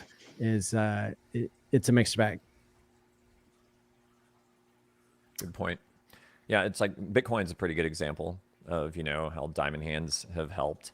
But the flip side of that is adoption, right? So for everyone that's a lettuce hand, as long as you've got someone that's new that's coming in to adopt and drink the Kool-Aid and believe in something long term, then it's kind of self-balancing in that regard. But the key is education, which is what I was kind of leaning into with my little soliloquy earlier about whether it's liquid loans or whatever you're looking into. Educate yourself about it, because maybe it's something that doesn't serve you, but if you can articulate it well enough and you come across someone else that's interested in that kind of thing, then that opens up the doors to be able to discuss things like the best store value ever created. You know, that's where I'm always leading with things. So even if I'm talking to somebody about a meme coin they heard about, you know, it's like, you know, it'll come back around like, well, what are you going to do with those gains, right? So, you know, so that's the thing. If you can't intelligently discuss these things and just are like, no, it's bad, then, you know, you're of no use, in my opinion. It's like, it's good to educate yourself. Whether or not you participate that's an entirely different question. Mm-hmm. I think that there's a couple of interesting things there. Ooh, I think I lost my camera here. Hold on 1 second. I don't know. You're camouflaged. I can't see you. I think I lost my main camera there. Let me tilt this down a bit. All right, so we're gonna go low res for the rest of this here. So, what you early on, that diamond hand mentality is more important because you tend to have a higher concentration of tokens and a smaller liquidity. So every sell is very impactful, right? So if the four of us are the only players in a token and I sell, boom, price goes collapsing, right? The farther you go, the more mature that market evolves, the less individual sentiment is affected, right? So if I go sell my Bitcoin, no one's going to notice, right? Like even when Elon starts to sell his Bitcoin, sometimes we don't notice. So I think the diamond-handed mentality when it comes to the way we view it as users, it's more important as a concept of time and becomes less important over time. And we get to, and that's where there's this market fit. And then we even get into things like HSIs, you know, Maddie brought up earlier, Deci and Maxi and some of the team tokens. I don't think we've even really seen those things play out yet.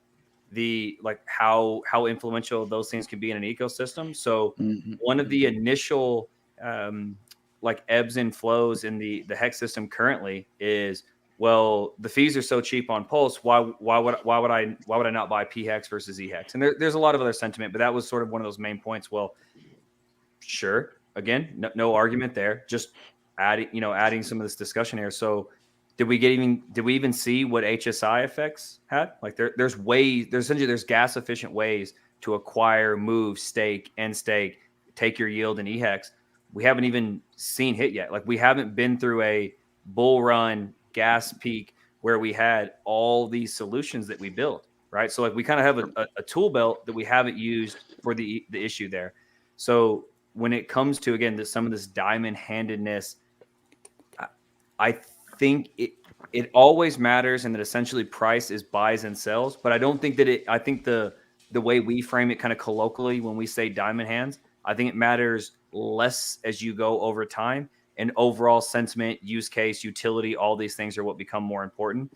And this is one of those things that, like I said, when I've looked at the HEX on both sides, I've said this for a long time. I said this way before Pulse Chain was launched that, hey, I've got my preferences, so I kind of skew them to that. But for the most part, I assume that I'm wrong. I'm assumed that I don't know which will go up the most. And I let other people pay for the premium of thinking they're right. So this is something that I actually picked this up. That's an interesting way to say that, yeah. Yeah. So this is something I've actually picked up from, I talk a lot about like sports betting and sports gambling or drafting. I actually don't like, that's not something I do very proactively, but I enjoy the thought process. It's a lens I use quite a bit. So one of the things when you look at, like, say, drafting a player, right? When you take a player early, what you're saying is I'm more sure, right? Versus saying something later on. So when you look at EHEX and PHEX, right?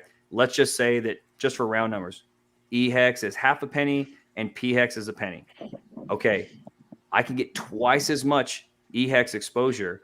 Am I twice as sure about these things' performance, right? So one of the things when you're looking at price, if you're purely looking from an element of speculation, is that is a percentage of confidence, right? So when I look at a lot of these things, and I said this with PulseX and PLS, and again, I've been right and wrong. I'm just putting out my perspective and how I tend to DCA it and move through. Two things is, one is I'm never that sure, so I tend to not go that heavy in one aspect, and I'm going to let everyone else bet on what they're sure on, and I'll take the other one, right? I'm going to assume that most people are either wrong more often than they're right, or that they're not as right as they think, and that skew is a little different. And then the other one that I think is valuable when looking at some of these things is, so there's something called the Kelly criterion, and I'll be really brief on this. So John Kelly was a mathematician who worked for AT&T, and this is really neat, and I think that the terminology is interesting. So he worked on long distance communication, and he came up with the Kelly criterion, and it separated signal from noise. What it turns out, that same formula works extremely well in sports betting by separating signal from noise. So what started as a way to communicate long distance phone calls worked in sports betting. The skinny on it is, the bigger your advantage, the heavier you bet, right? So if you're a believer in HEX at 50 cents, you put in X. If you're as confident at HEX at the prices we are now, then you should be pushing in more chips, right? So the more you think you have an edge on the market, the more aggressive you should be in bets. The counterpoint to that is, we always screw that stuff up. But that's still the mentality that I typically have, in that I don't overvalue my own opinion. I assume that I'm going to be wrong more than I'm right. And I basically kind of take my preconceived ideas and then let the market sort of tell me I'm right and I'm wrong, and kind of be like water. And then that last one is, again, that kind of Kelly criterion, where the more I think I'm right, the more I'm willing to bet on that. So again, I think that's a long decision there, but that's some of my lenses I use. But when it comes down to, that diamond handedness, I think the way that we frame it, it's more important earlier in tokens. The longer we go on that, hey, I never sell, it's not as important as just what the ecosystem does. Does this have market fit overall? Mm-hmm. Like where we're at in the ecosystem now, Crispy, you offer a lot of insight, very, very valuable character. But if we're talking about your bags, if you sell and just sell every HEX you ever get from now on, we're probably going to be okay. Now, losing you as a person would be different. I ain't got that much, man. You got to go talk to Toby. Losing you as a person would be very, very impactful. But your bags, we're probably going to be okay, right? Like that diamond handedness, now that we're years in, it's not as impactful. Had we lost you very early on, that's a very different sentiment. So I think that the diamond head mentality, it's less impactful over time. But but the lens that we use to view those things for, understanding that, hey, when you say HEX, hey, HEX went up 10,000x, over how many days did it actually 10,000x? Like, where's the majority of that gain? Right. It was over a few days. Mm-hmm. So unless you have a crystal ball, that diamond hands is the only way you actually capture those things, right? So again, unless you're a savant chart reader, diamond hands is the only way you end up catching the vast majority of those gains, which happen on a very small amount of days. Yeah, and that term too, and I like the way you kind of frame that up, because I think for a token, the community being diamond hands early on, like you said, is very important. As an individual, being diamond hands throughout your entire crypto career could serve you very well. It all depends on the situation, right? And generally, it serves you well, from a time in the market perspective.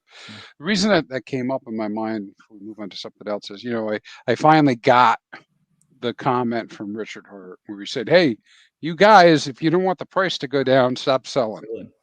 Right.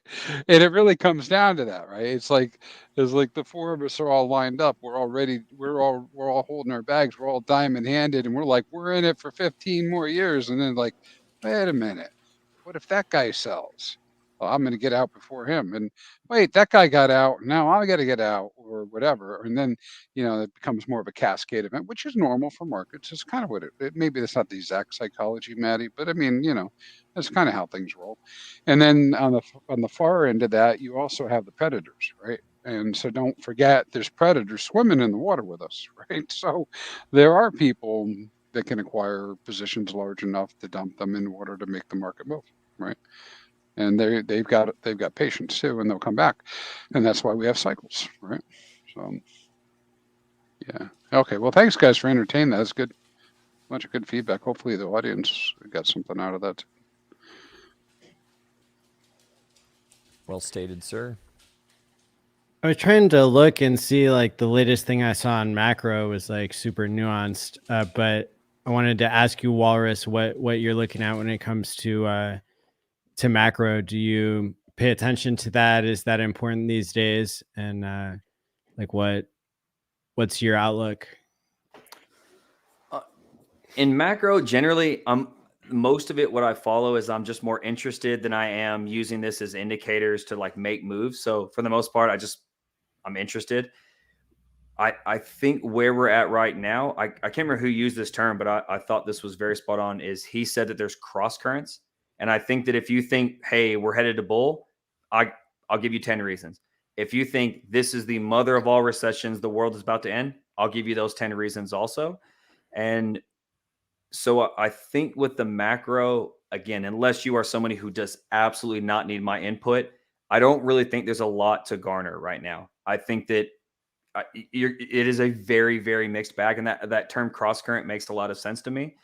I think in the U.S., the things that I'm sort of looking at that are on the bear side are the commercial real estate. If you're looking at commercial real estate, especially in a lot of big cities, 2 + 2 does not equal 4 on that math anymore. It is extremely bleak. And something that most people maybe, if they don't pay attention to those markets, a little bit of framing when it comes to kind of commercial real estate is a lot of commercial real estate is actually more similar to like an NFT than it is to what you think of. So if you see a big 100-story skyscraper that's apartments or offices in any big metropolitan area. So I got 100-story skyscraper in New York. In our heads, we're like, oh, that's 100 stories. It's got X amount of offices. Those offices rent for $50. I get paid XYZ, right? It's just cash value, loan, and some revenue. That is not how it works out as in the financial market. In the financial market, it works out much closer to an NFT, where this building is just a set of financial parameters that allow me to do other things. So just a few of the things where you start to see that, okay, hold on, this it is not as intuitive as you would think. So again, if you have this big building that's offices or apartments, if I have a low occupancy rate, most of us intuitively think, oh, well, let's lower the rent, and then we'll have more occupancy and we'll make more money. Okay, that makes sense. The issue is, if you think of it as a financial NFT, is I've now accepted that this loan, this paper, this thing now has less revenue.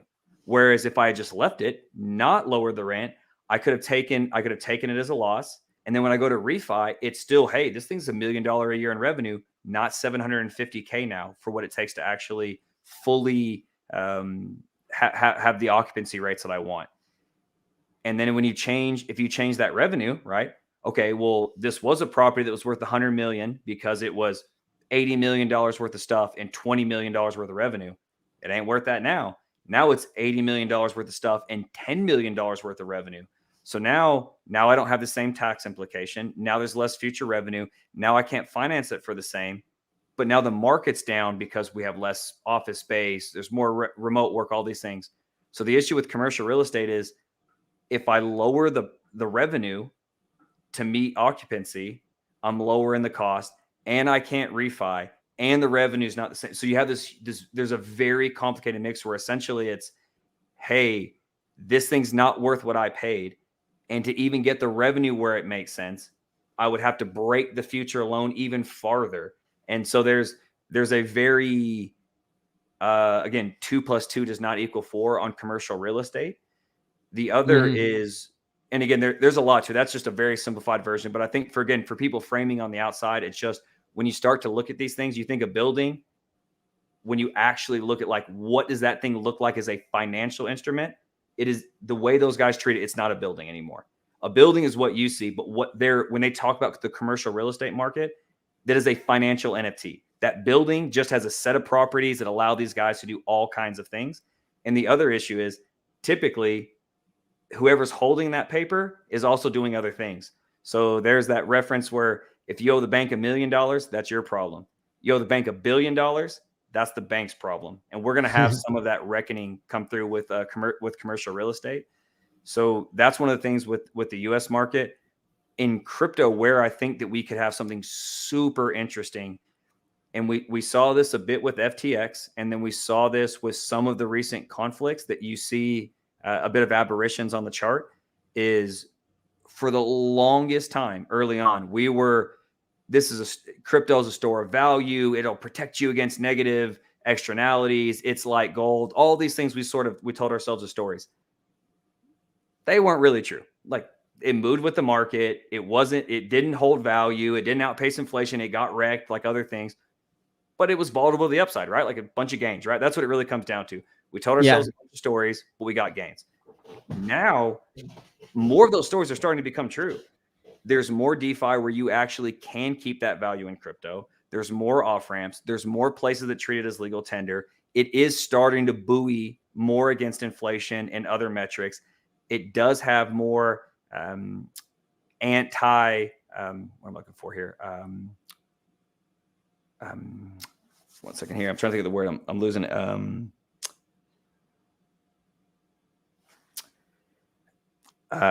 Like restrictions from another country. What am I trying to think of here? Like sanctions. Sanctions. Thank you. Goodness gracious, that word cannot get in my head. So it has some sanction proofness. So we saw that with Russia and Iran.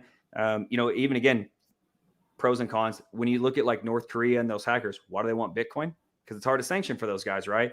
So we're seeing some of those sound money, hard money principles play out with crypto. And what I think will be interesting over this next inflow of a lot of things is, do some of the things that we've already told ourselves start to actually become true? So when FTX popped, we saw a lot of Bitcoin move from other exchanges into non-custodial wallets. When we saw recent issues in countries, we saw them, hey, I'd rather have Bitcoin than commercial paper, these things that are easier to sanction, hard to move around. So I think that we're closer to the happening, more cool stuff, more development, a lot of these things, probably more printer being turned on. So there's a lot that, again, I kind of gave some of those negatives. I think the pros are having money printer, more positive jurisdictions. And also I think that we're starting to see that crypto is actually being true to some of the stories that we've told ourselves for a long time.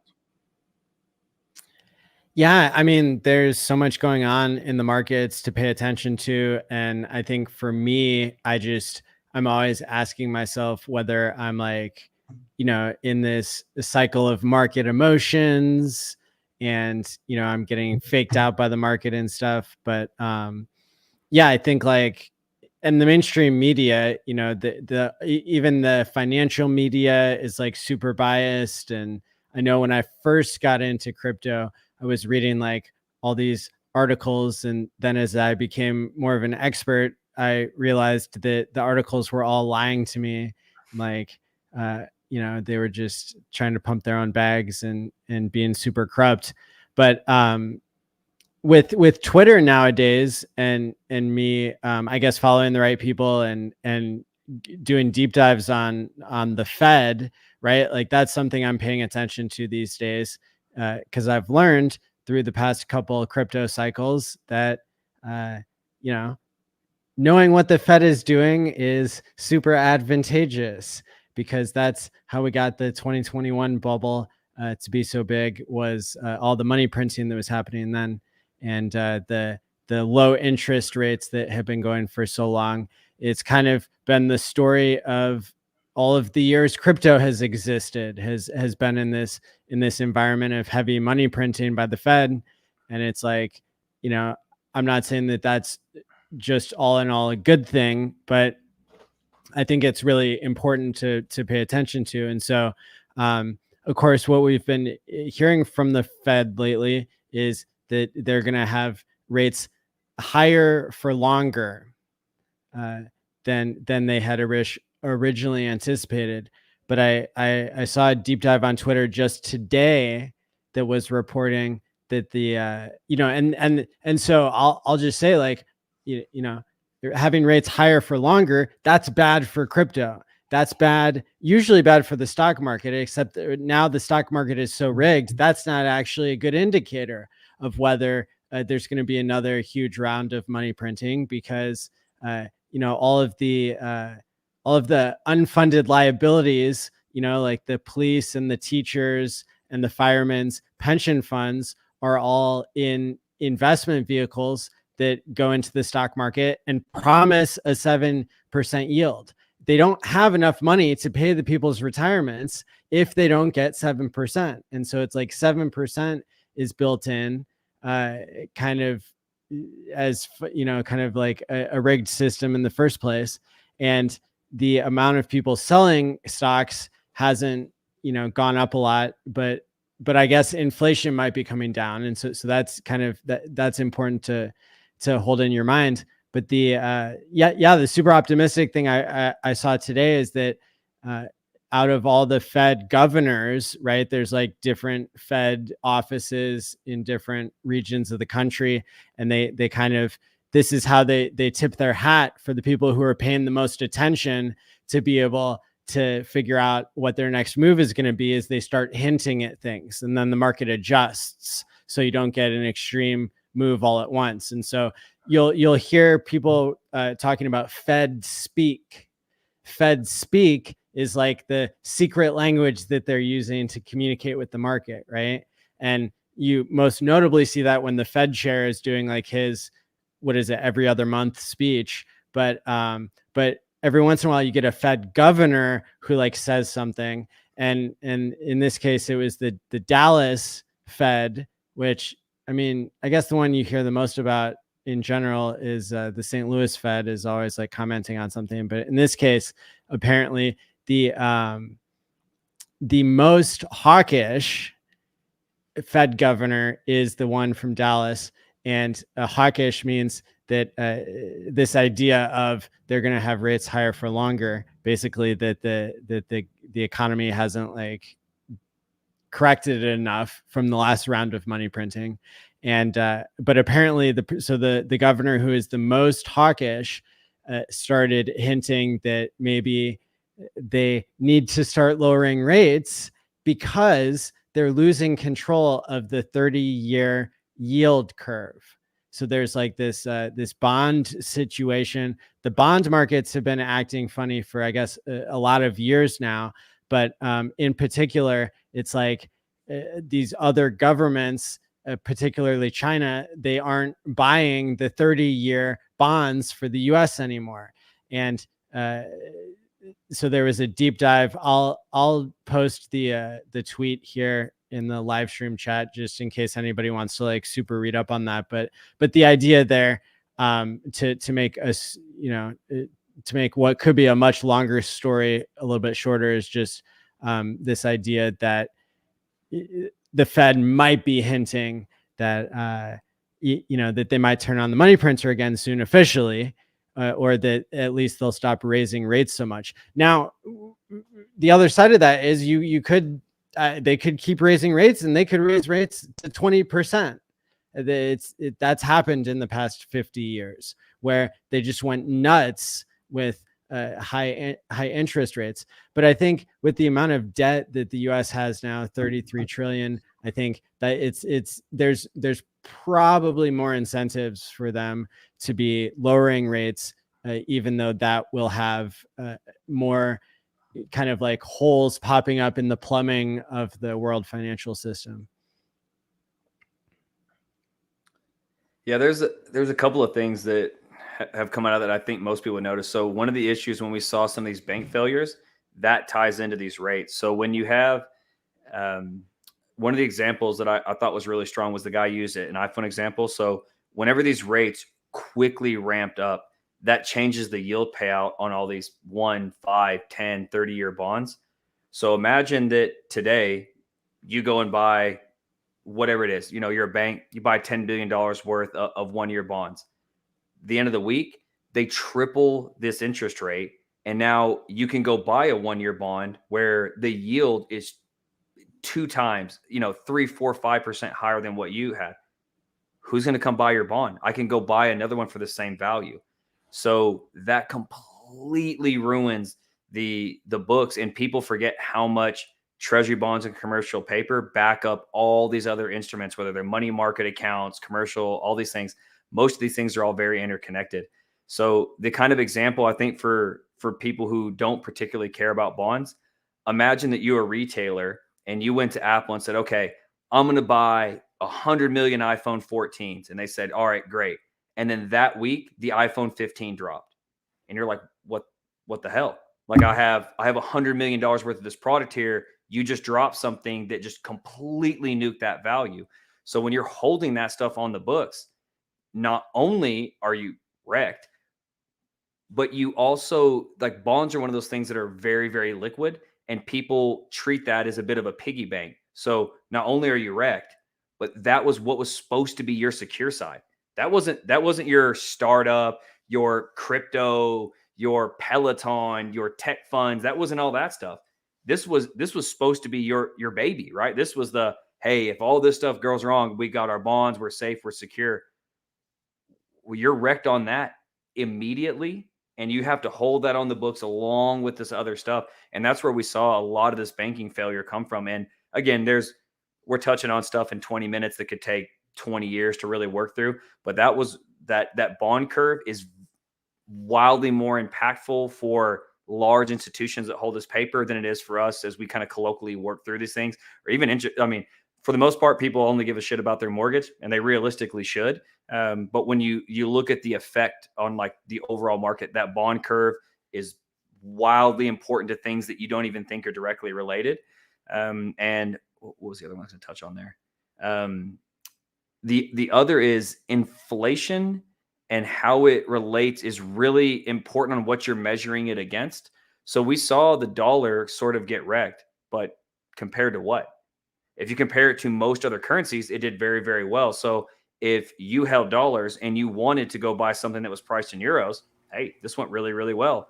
If you that's one of those things that I think we might see, again, to kind of reel it back to crypto, is even if crypto prices don't do our moon bag crazy things over this whole next bull cycle, if they're even muted gains, but they hold up more well than we think over the traditional currencies, they'll outperform when it comes to, hey, I want to buy eggs, gas, cars, Lambos, whatever you're into. We could see that start to play out more. And that's what I was kind of hinting at, that it could be more true to that initial crypto story that we told ourselves. Yeah, that's what I kind of see coming down the pipe too. Muted? No, you're good. It was just a little delay. Oh, am I back? Okay, I'm good. Oh, yeah. Yeah, sometimes I lag. It's like my VPN kicks in and off, it seems, and throws me off timing-wise. So hopefully it's not too annoying. But those were really like good points, I kind of equate it to like turning thank you. Yes, they were. I kind of equate it to like turning an aircraft carrier, right? It's like all these changes that they're making with the rates. It's like they've got to let it take time for that to play out. So, do we get up to 5%? Maybe. But how long we stay there is really the bigger question. And then to your point, Walrus, about things being relative, it's like I remember people really freaking out about all the money printing and as it was occurring, and I'm like, but it's if it's happening everywhere else, it's all relative, So as long as the dollar stays strong comparative to everything else, it's like we're all wrecked. We're just like a little less wrecked, than some other countries that have followed suit with the money printing. And there's a lot of unknowns out there. And as far as the crypto market goes, it's like I have faith that the cycle is a real thing that'll come back around. As you said, maybe it's a muted gain, maybe it's not crazy multiples like we've seen in previous cycles, which would make sense. But still, it's enough to get people to entertain those risk-on assets, right? Because just like we were talking about earlier, what are you looking for when you've got bags? You're looking for yield. Where do you park your money? When there's no yield to be had, and crypto is, looks more attractive at those points. So, it's interesting this is I guess my second full bear. I got into crypto in the end of 2017. So I think it's interesting to see the conversations that occur in the depths of the bear, and how quickly all of those things are erased when when we get those little windows of 3 weeks, 6 weeks, whatever, where the majority of the gains happen, and then it's like roses and sunshine and champagne and stuff again. So I've got faith that we'll get there. There's some unforeseen things, just like COVID happening, during all the money printing stuff. It's like so it was like a little yin and yang dance happening, and that's now we've got the stuff that's going on in the Middle East, which is terribly tragic for so many, and the implications of that are yet to be seen. But this is the world we live in, and I think I've never been happier to be as heavily involved in crypto as I am at this point in my life. That's good to hear. Toby, you're lagging, I think, a little bit, unless it's me. Yeah. Yeah, it's just Toby a little bit. And we had our first bot just try to spam us with an inappropriate link, that like the first time in 18 months. So that's another sign of a bull run starting. Bottom signal. So Walrus and ChrispyMan and Tobiwan, what's your take on where we're at in the Pulse chain ecosystem? Some would say that they have less value than what they sacrificed, although every token in the on the new chain was airdropped at 0 value. So technically everyone is up infinitely. And so the question is, what do you see for the short to medium term performance of Pulse and PulseX? I think that every bad thing that could happen did happen already, right? Like, okay, so like kind of like what's left, right? This was something I brought up when we were looking kind of at the last bear a bit, was to me the difference in this recent bear, which was rough. It's long, bad price. The thing that kind of was different to me was no one was like, we're going to 0, right? Like no one like that, like Bitcoin is dead. We kind of lost that narrative, right? Like that's played out. I kind of feel like that's sort of just kind of as a market sentiment of, it's rough, we're down, it's longer than we thought, it's not what we thought it would be, but 0's not really in the cards. That's kind of where I see our ecosystem. And that, did it pump the way a lot of people thought? Nope. Does it feel as good as we thought it would? Nope. Did that, again, however you want to frame your weight, does that feel good now? Probably not. But it's not going to 0. There's only upside. There's more stuff coming. There's more people talking. We're closer to the halving. All this macro stuff will only kind of keep evolving. So to me, this is where you, as a speculator, as a builder, community member, every variation of kind of where you're at, this is pretty much where you're willing to double down, right? Like if you were in on it then, it's not going to feel good, but why would you be out on it now? Were there 45,000 validators when you got in? Were there this many people speaking when you got in? Was there this much stuff being built when you got in? Were you this close to the halving when you got in? Like where again, sure, you could say, hey, we're wrecked, it's copium. I get you. I hear you. It's bear market. Everyone can be negative. But if you just said right this second, you're starting over, what direction is this thing going, right? Like we got kicked in the teeth. We handled it. We're building. Everything's going up. So I'm naturally I'm the more muted, calmer person. I was the one before that stuff. Hey, 1000X isn't my thing. I'm just looking for positive. I like things that are of value. So again, I don't really make the forward-facing price statements, but what does anyone think's going to get worse? Like, are we going to get yelled at more by the SEC? Are we going to get yelled at more by legislation? Are we going to have less stuff? Are there going to be more people? Are there going to be less people? Are there going to be less validators? Like, think when people look at how grassroots all this stuff is, I mean, it's insane. Like, so to me, call it copium. Oh, you thought this thing was going to bang and it, whatever it is, I'm not shook. For me personally, also, I mean, again, Toby, a lot of you guys were there when I, kind of came around about, 3 years ago now? For the most part, I'd done some HEX stuff before this. I'd done crypto a lot before that. I was here because I wanted to be involved in the ecosystem. Like that was what I came for. Like that was the only reason I stepped forward. I don't have social media at all outside of crypto. I was Pulse Chain's an ecosystem. It's about to start. That's what I wanted to be a part of. That's what I'm a part of. So prices will always move them down. We'll have a lot of sentiment. We'll have our bull markets, all that stuff. But again, is this the easiest path to walk? Probably not. But this is what I wanted to be a part of. All the people are still here. I wanted to be a part of an ecosystem, build cool stuff. There's a great ecosystem and we're building cool stuff. Do you like Pulse or PulseX better right now at these prices? Man, at these prices, goodness gracious. So, man, I have not said PulseX before this. I might say PulseX now. To me, there's an asymmetrical risk at this point. Like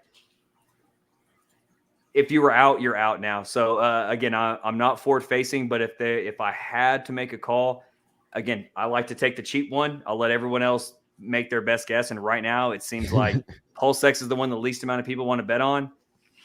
I might take that upside. Yep. Kelly criterion, right? Yep. So Yep. I use that a lot in my blackjack days. But yeah, it's like you got to weigh out the upside to these things. And, people say that, Hex shot its shot with its 10,000x. Well, from here, 10,000x isn't that much. So, I mean, I think that, there's a possibility that over time, maybe not this cycle, maybe a couple cycles, that we could see another 10,000x from these levels. I don't think that that's beyond the realm of possibility. But would people be happy with 100x from here, 50x on all of the RH ecosystem stuff? I think green candles are going to solve all of this for us, frankly. Because as that starts coming in, the foundation we've laid with all of these people that are, now streaming or builders that are out there in the ecosystem, it's going to be geometric growth, in my opinion, because there's so many people that are out there doing stuff. Maybe they're a little quieter because, the bear kind of takes the wind out of you, and, you're not as forward facing or vocal, or, that you're quietly building and kind of waiting for good timing for your own project, your own ideas to get out there.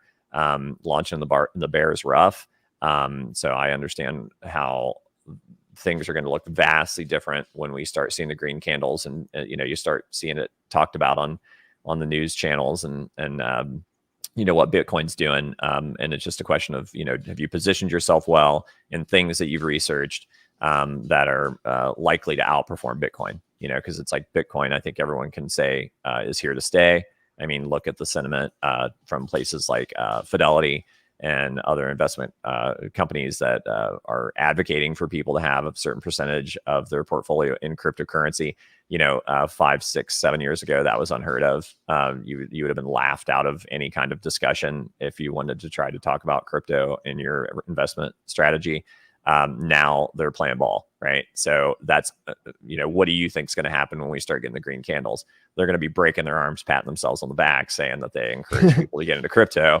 And that's going to snowball, right? And so it's so I'm not worried. I'm just tired. I'm just ready. I'm just ready for the bear to be over, like everybody else. Green candle days are much more fun, But in the meantime, I think it's imperative that people don't wreck themselves, because things that are worth pennies or dollars today could very well be worth hundreds or thousands of dollars, before this bull runs out. So, be careful, to not, pick up pennies in front of freight trains, and to kind of throw things, be like, it's like, I've got this bag of Pulse, and, it's only $100. It's like, I'll go ahead and throw that into a meme coin. Well, if you pick the right meme coin, God bless you. Congratulations. But, if you held on to it, and, maybe we don't do 14,000x like Ethereum did. But, what if we did 1400x from here? I'd imagine that you'd probably wish you held on to your $100 worth of Pulse instead of aping it into something that, is literally a lottery ticket. So that's kind of my take on things. I learned that lesson. Did I ever tell you guys the first time I ever saw the Hex community? I didn't know there was a Hex community. I only watched Richard in like the first 4 months of Hex. And then like one summer day, I don't know, maybe it was 6 months into Hex, I was like, oh, look, there's somebody named Hexologist, and somebody named Crypto Coffee, somebody named Dollar Cost. And you know what they were talking about? They were talking about some scam like game. And I was like, oh, cool. I'm going to go shrimp farm. And I put like a couple $100 a Hex in there, man. And right. What a bad idea that was. Now, Shrimp of course, farm, I'm glad I found out about the community, because there's a lot of benefits to that. But when it comes to playing dumb games, you're going to get dumb prizes. And, for me, it's a little bit easier, I would say, for me, and everybody's different. It's easier for me to hold when the price is going down, but when the price is going up, I had to build my own protocol. Time pays me just to be able to hold on if we go up at 2x, because you know, that's how Hex got the job done for me too, is like being able to time lock and being able to like have a plan and stick to it and have the truth engine of crypto behind you is like that's a powerful thing. And all these people who, you know, are talking 100x gains, if you haven't lived through going down 90% and then going up 100x, you know, you might want to make a plan, I would say, and stick to it. Crispy, Can what I say just one you? quick thing before we let 100% Crispy there. rip? Please. Sorry, Chris. I just want to he brought up the lottery, and this is something I think is a very important psychological thing, especially for crypto. So just quickly, if I said, hey, what's the most common thing that people put their money into if they're not in anything, right? If I just went and grabbed someone off the street, probably you think about how many people participate in the lottery and the 401k, right? Probably the most common too. Mhm. Okay. Those are polar opposites. Why is that the two? So if you look at most psychology, and there's all kinds of different little studies that basically, kind of purse this out, people will either take 100% certainty on a small gain, or what's behind door number 3, the what if. Ooh, I could be a billionaire. That's the spectrums. Those are the things that hit the brain very strong. But if you think about crypto people, if I went and grabbed crypto Twitter and I said, hey, the end of 2024, you can lock in a 4x and you're 100, it is 85, 90% sure. And that's a true statement. No one would want to play. They'd be like, nah, I'm good. They'll either take Bitcoin, they'll take their 6% yield, or they'll say, what if Shiba Inu 43, it does it. And but people lean to those spectrums. Now, the reason I bring it up isn't to make fun or tease those people out. What I'm bringing up is whenever you see people or markets or any of these things lean towards something irrational, it means that the other thing is mispriced.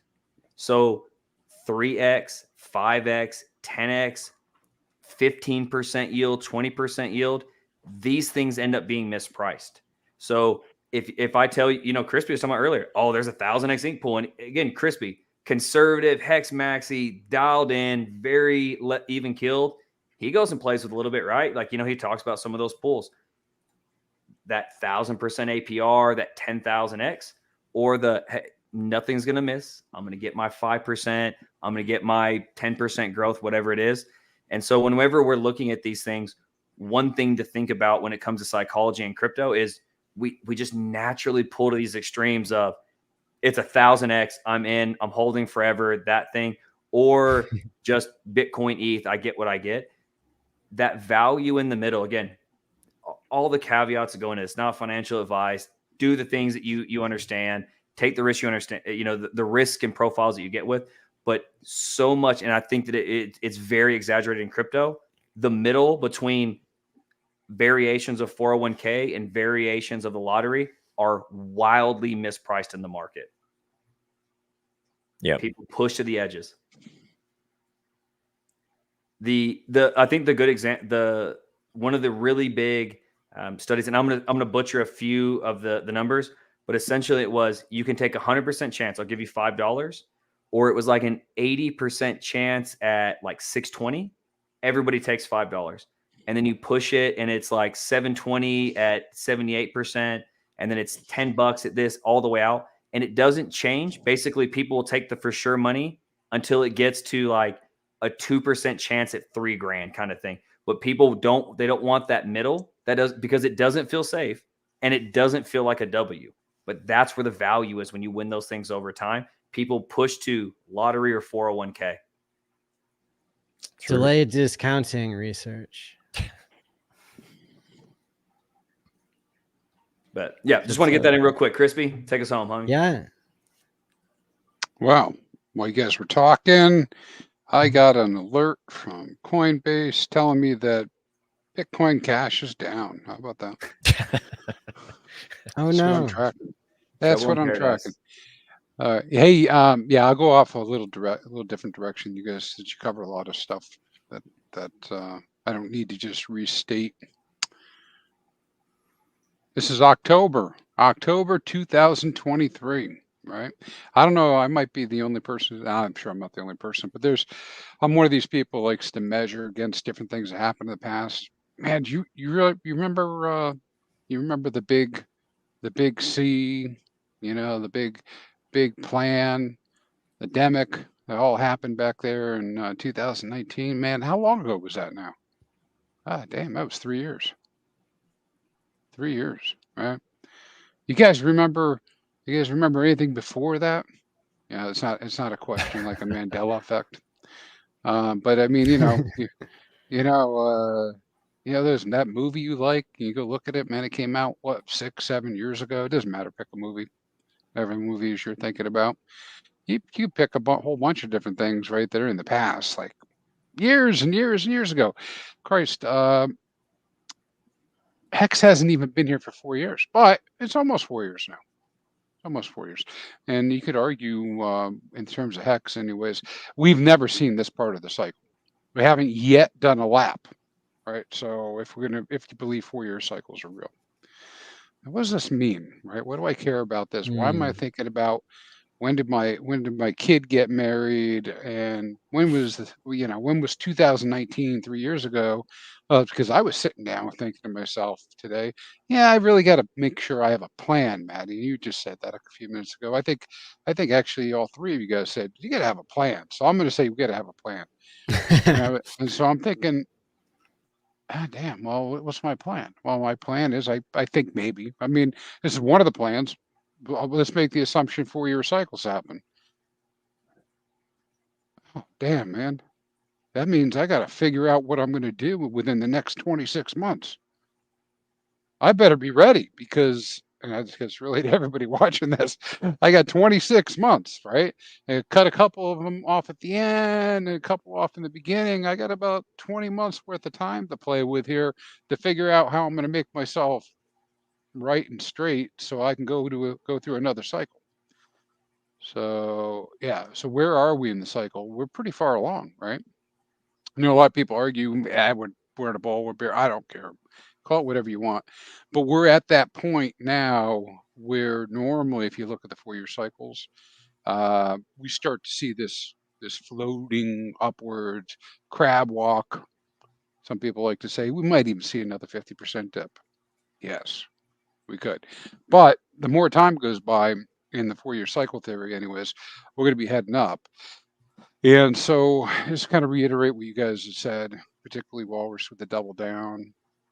Man, yeah, never financial advice, but if you were looking to take advantage of the next 20 months, DCing around right now is about the right time to be doing it. Not after we see 3, 5, 10x from here. And so, yeah, do your research, take a look at things. I do think that we're going to have a cycle. I do think it's going to look like previous cycles. It might be a little bit different.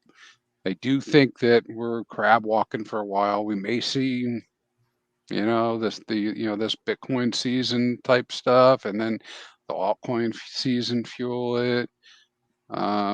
Where all this stuff's going to land, we don't know. But I would be ready to execute whatever your plan is over the next 20 months and enjoy the next bear.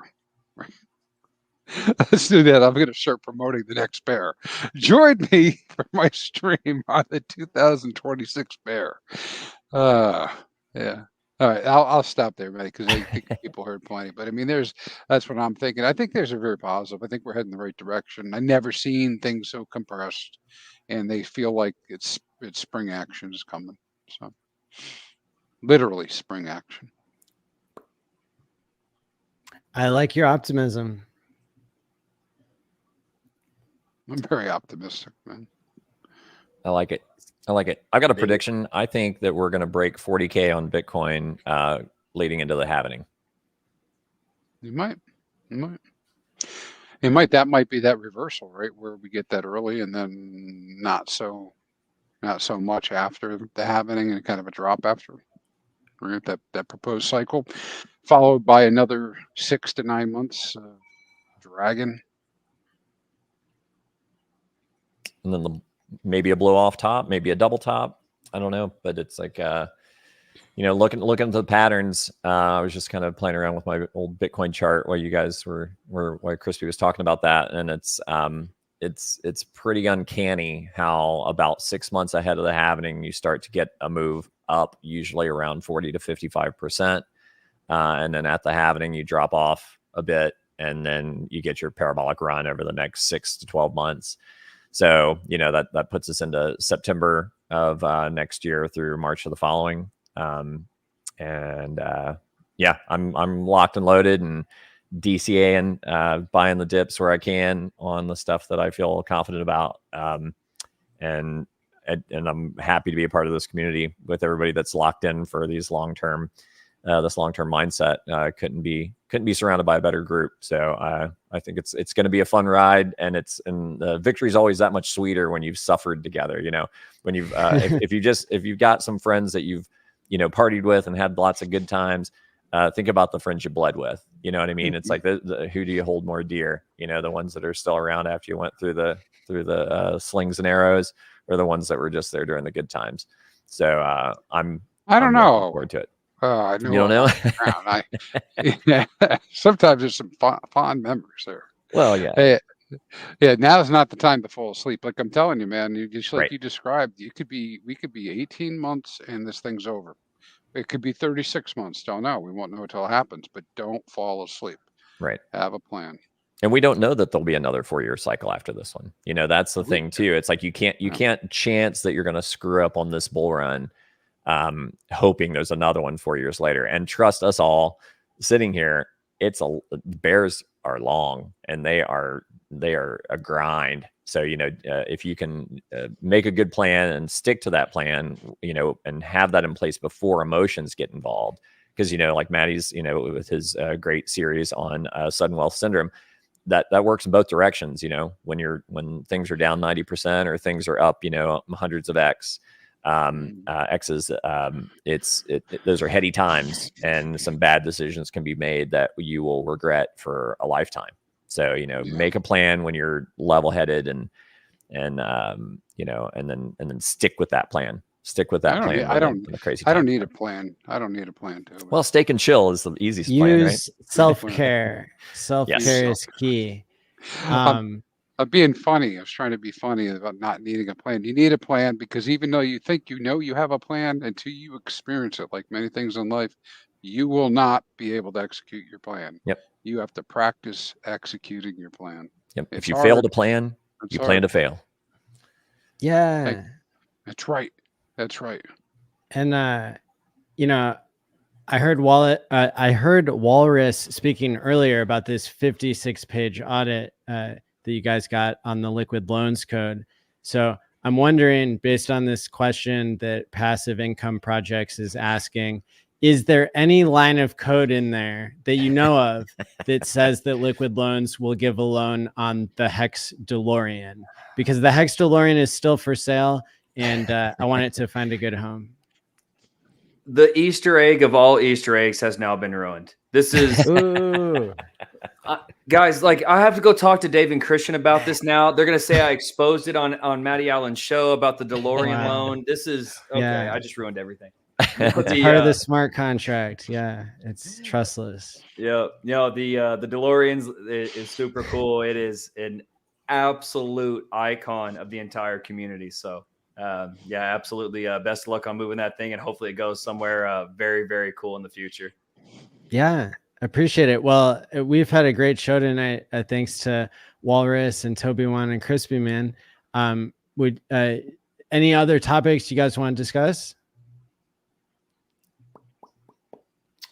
I think we covered. There's a lot of good topics. But yeah, there's a lot of stuff. But I think we covered some good ground tonight. It's like it was a pleasure being on with Walrus and listening to all that. I hate the term alpha, but it's like everybody understands what that means. And lots of good information. Encourage people to do your due diligence and research it and see if there's opportunity there for you, or just to know about it for others that might be inclined to want to participate in like the loan aspect of stuff. That could be the beginning of your conversation to teach them about the entire Richard Hart ecosystem, right? You never know where the next whale comes from.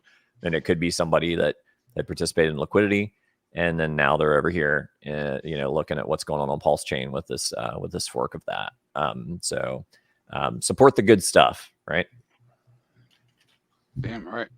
Oh, I had one other, I guess a little bit of an announcement. I just found out that there's this website made by somebody who's known in the community that I had been paying attention to for a while, pulsecoinlist.com.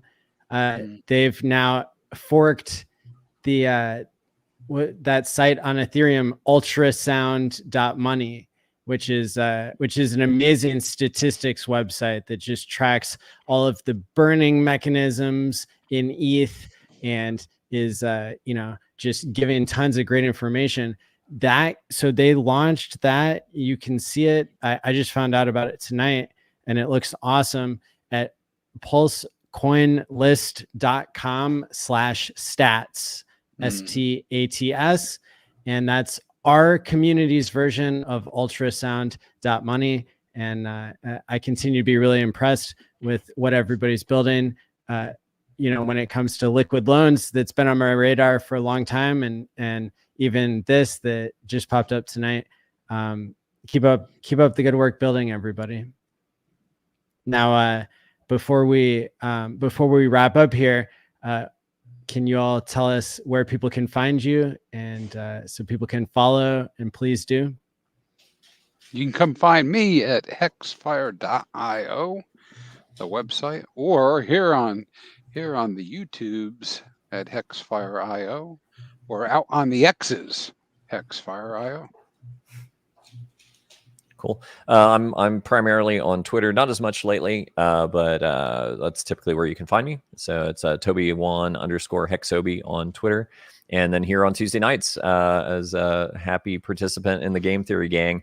And then periodically I pop up on What the Hex with DJ Cryptomatic and Papa B. Yeah, they bring me in for Tobiwan TA time, which is, been a little dismal lately, but it's a fun little 15-minute Thursday afternoon thing. So sometimes you can catch me over there if you're still interested in my TA stuff, which I still do in the background. I just don't tweet about it as much as I feel like I'm trying to do less harm. People take those charts and try to trade them, and I don't want to lead people into wreckage. So responsibly DCA into the things that you've researched is my word to everyone. And thanks to Walrus for coming on with us. Yeah, my pleasure, man. Thanks for Maddie, the invitation, Crispy and Tobiwan, all you guys. We spent a lot of time together in different places, so it's always a pleasure to come catch up. So it's Walrus Official on X, Liquid Loans, everything there. Liquid Loans Telegram, Liquid Loans, our YouTube, liquidloans.io, all that kind of cool stuff. But again, for the community, man, just appreciate everybody. I always try to be of service. Any content creators out there, let me know if you guys want to, bring me on for whatever we have going on. Make sure everyone's liking, follow, subscribing, giving Maddie all the love he deserves. This guy runs streams. He chases down knuckleheads like me to come on here and talk. He sets up community events. He brings us all together. And that stuff pays huge dividends. The very last event you threw in Austin, I got a chance to talk while I was in Miami, and then I got there to hang out. And, I was saying earlier, you were so busy doing so much, we didn't get a chance to link up, but it gives a chance for all these players who don't necessarily like all the social media stuff. You get a chance to come in and shake hands. It's really different when you get a chance to see people in person, and setting up meets is rough. Building these conferences is tough. So, man, the community cannot give you enough love, Maddie. Appreciate it. Thanks for the invitation, man. Awesome. Well, yeah, really appreciate you and everything that you do. And until next time, stake wisely and peace out. Thank you. That was fun.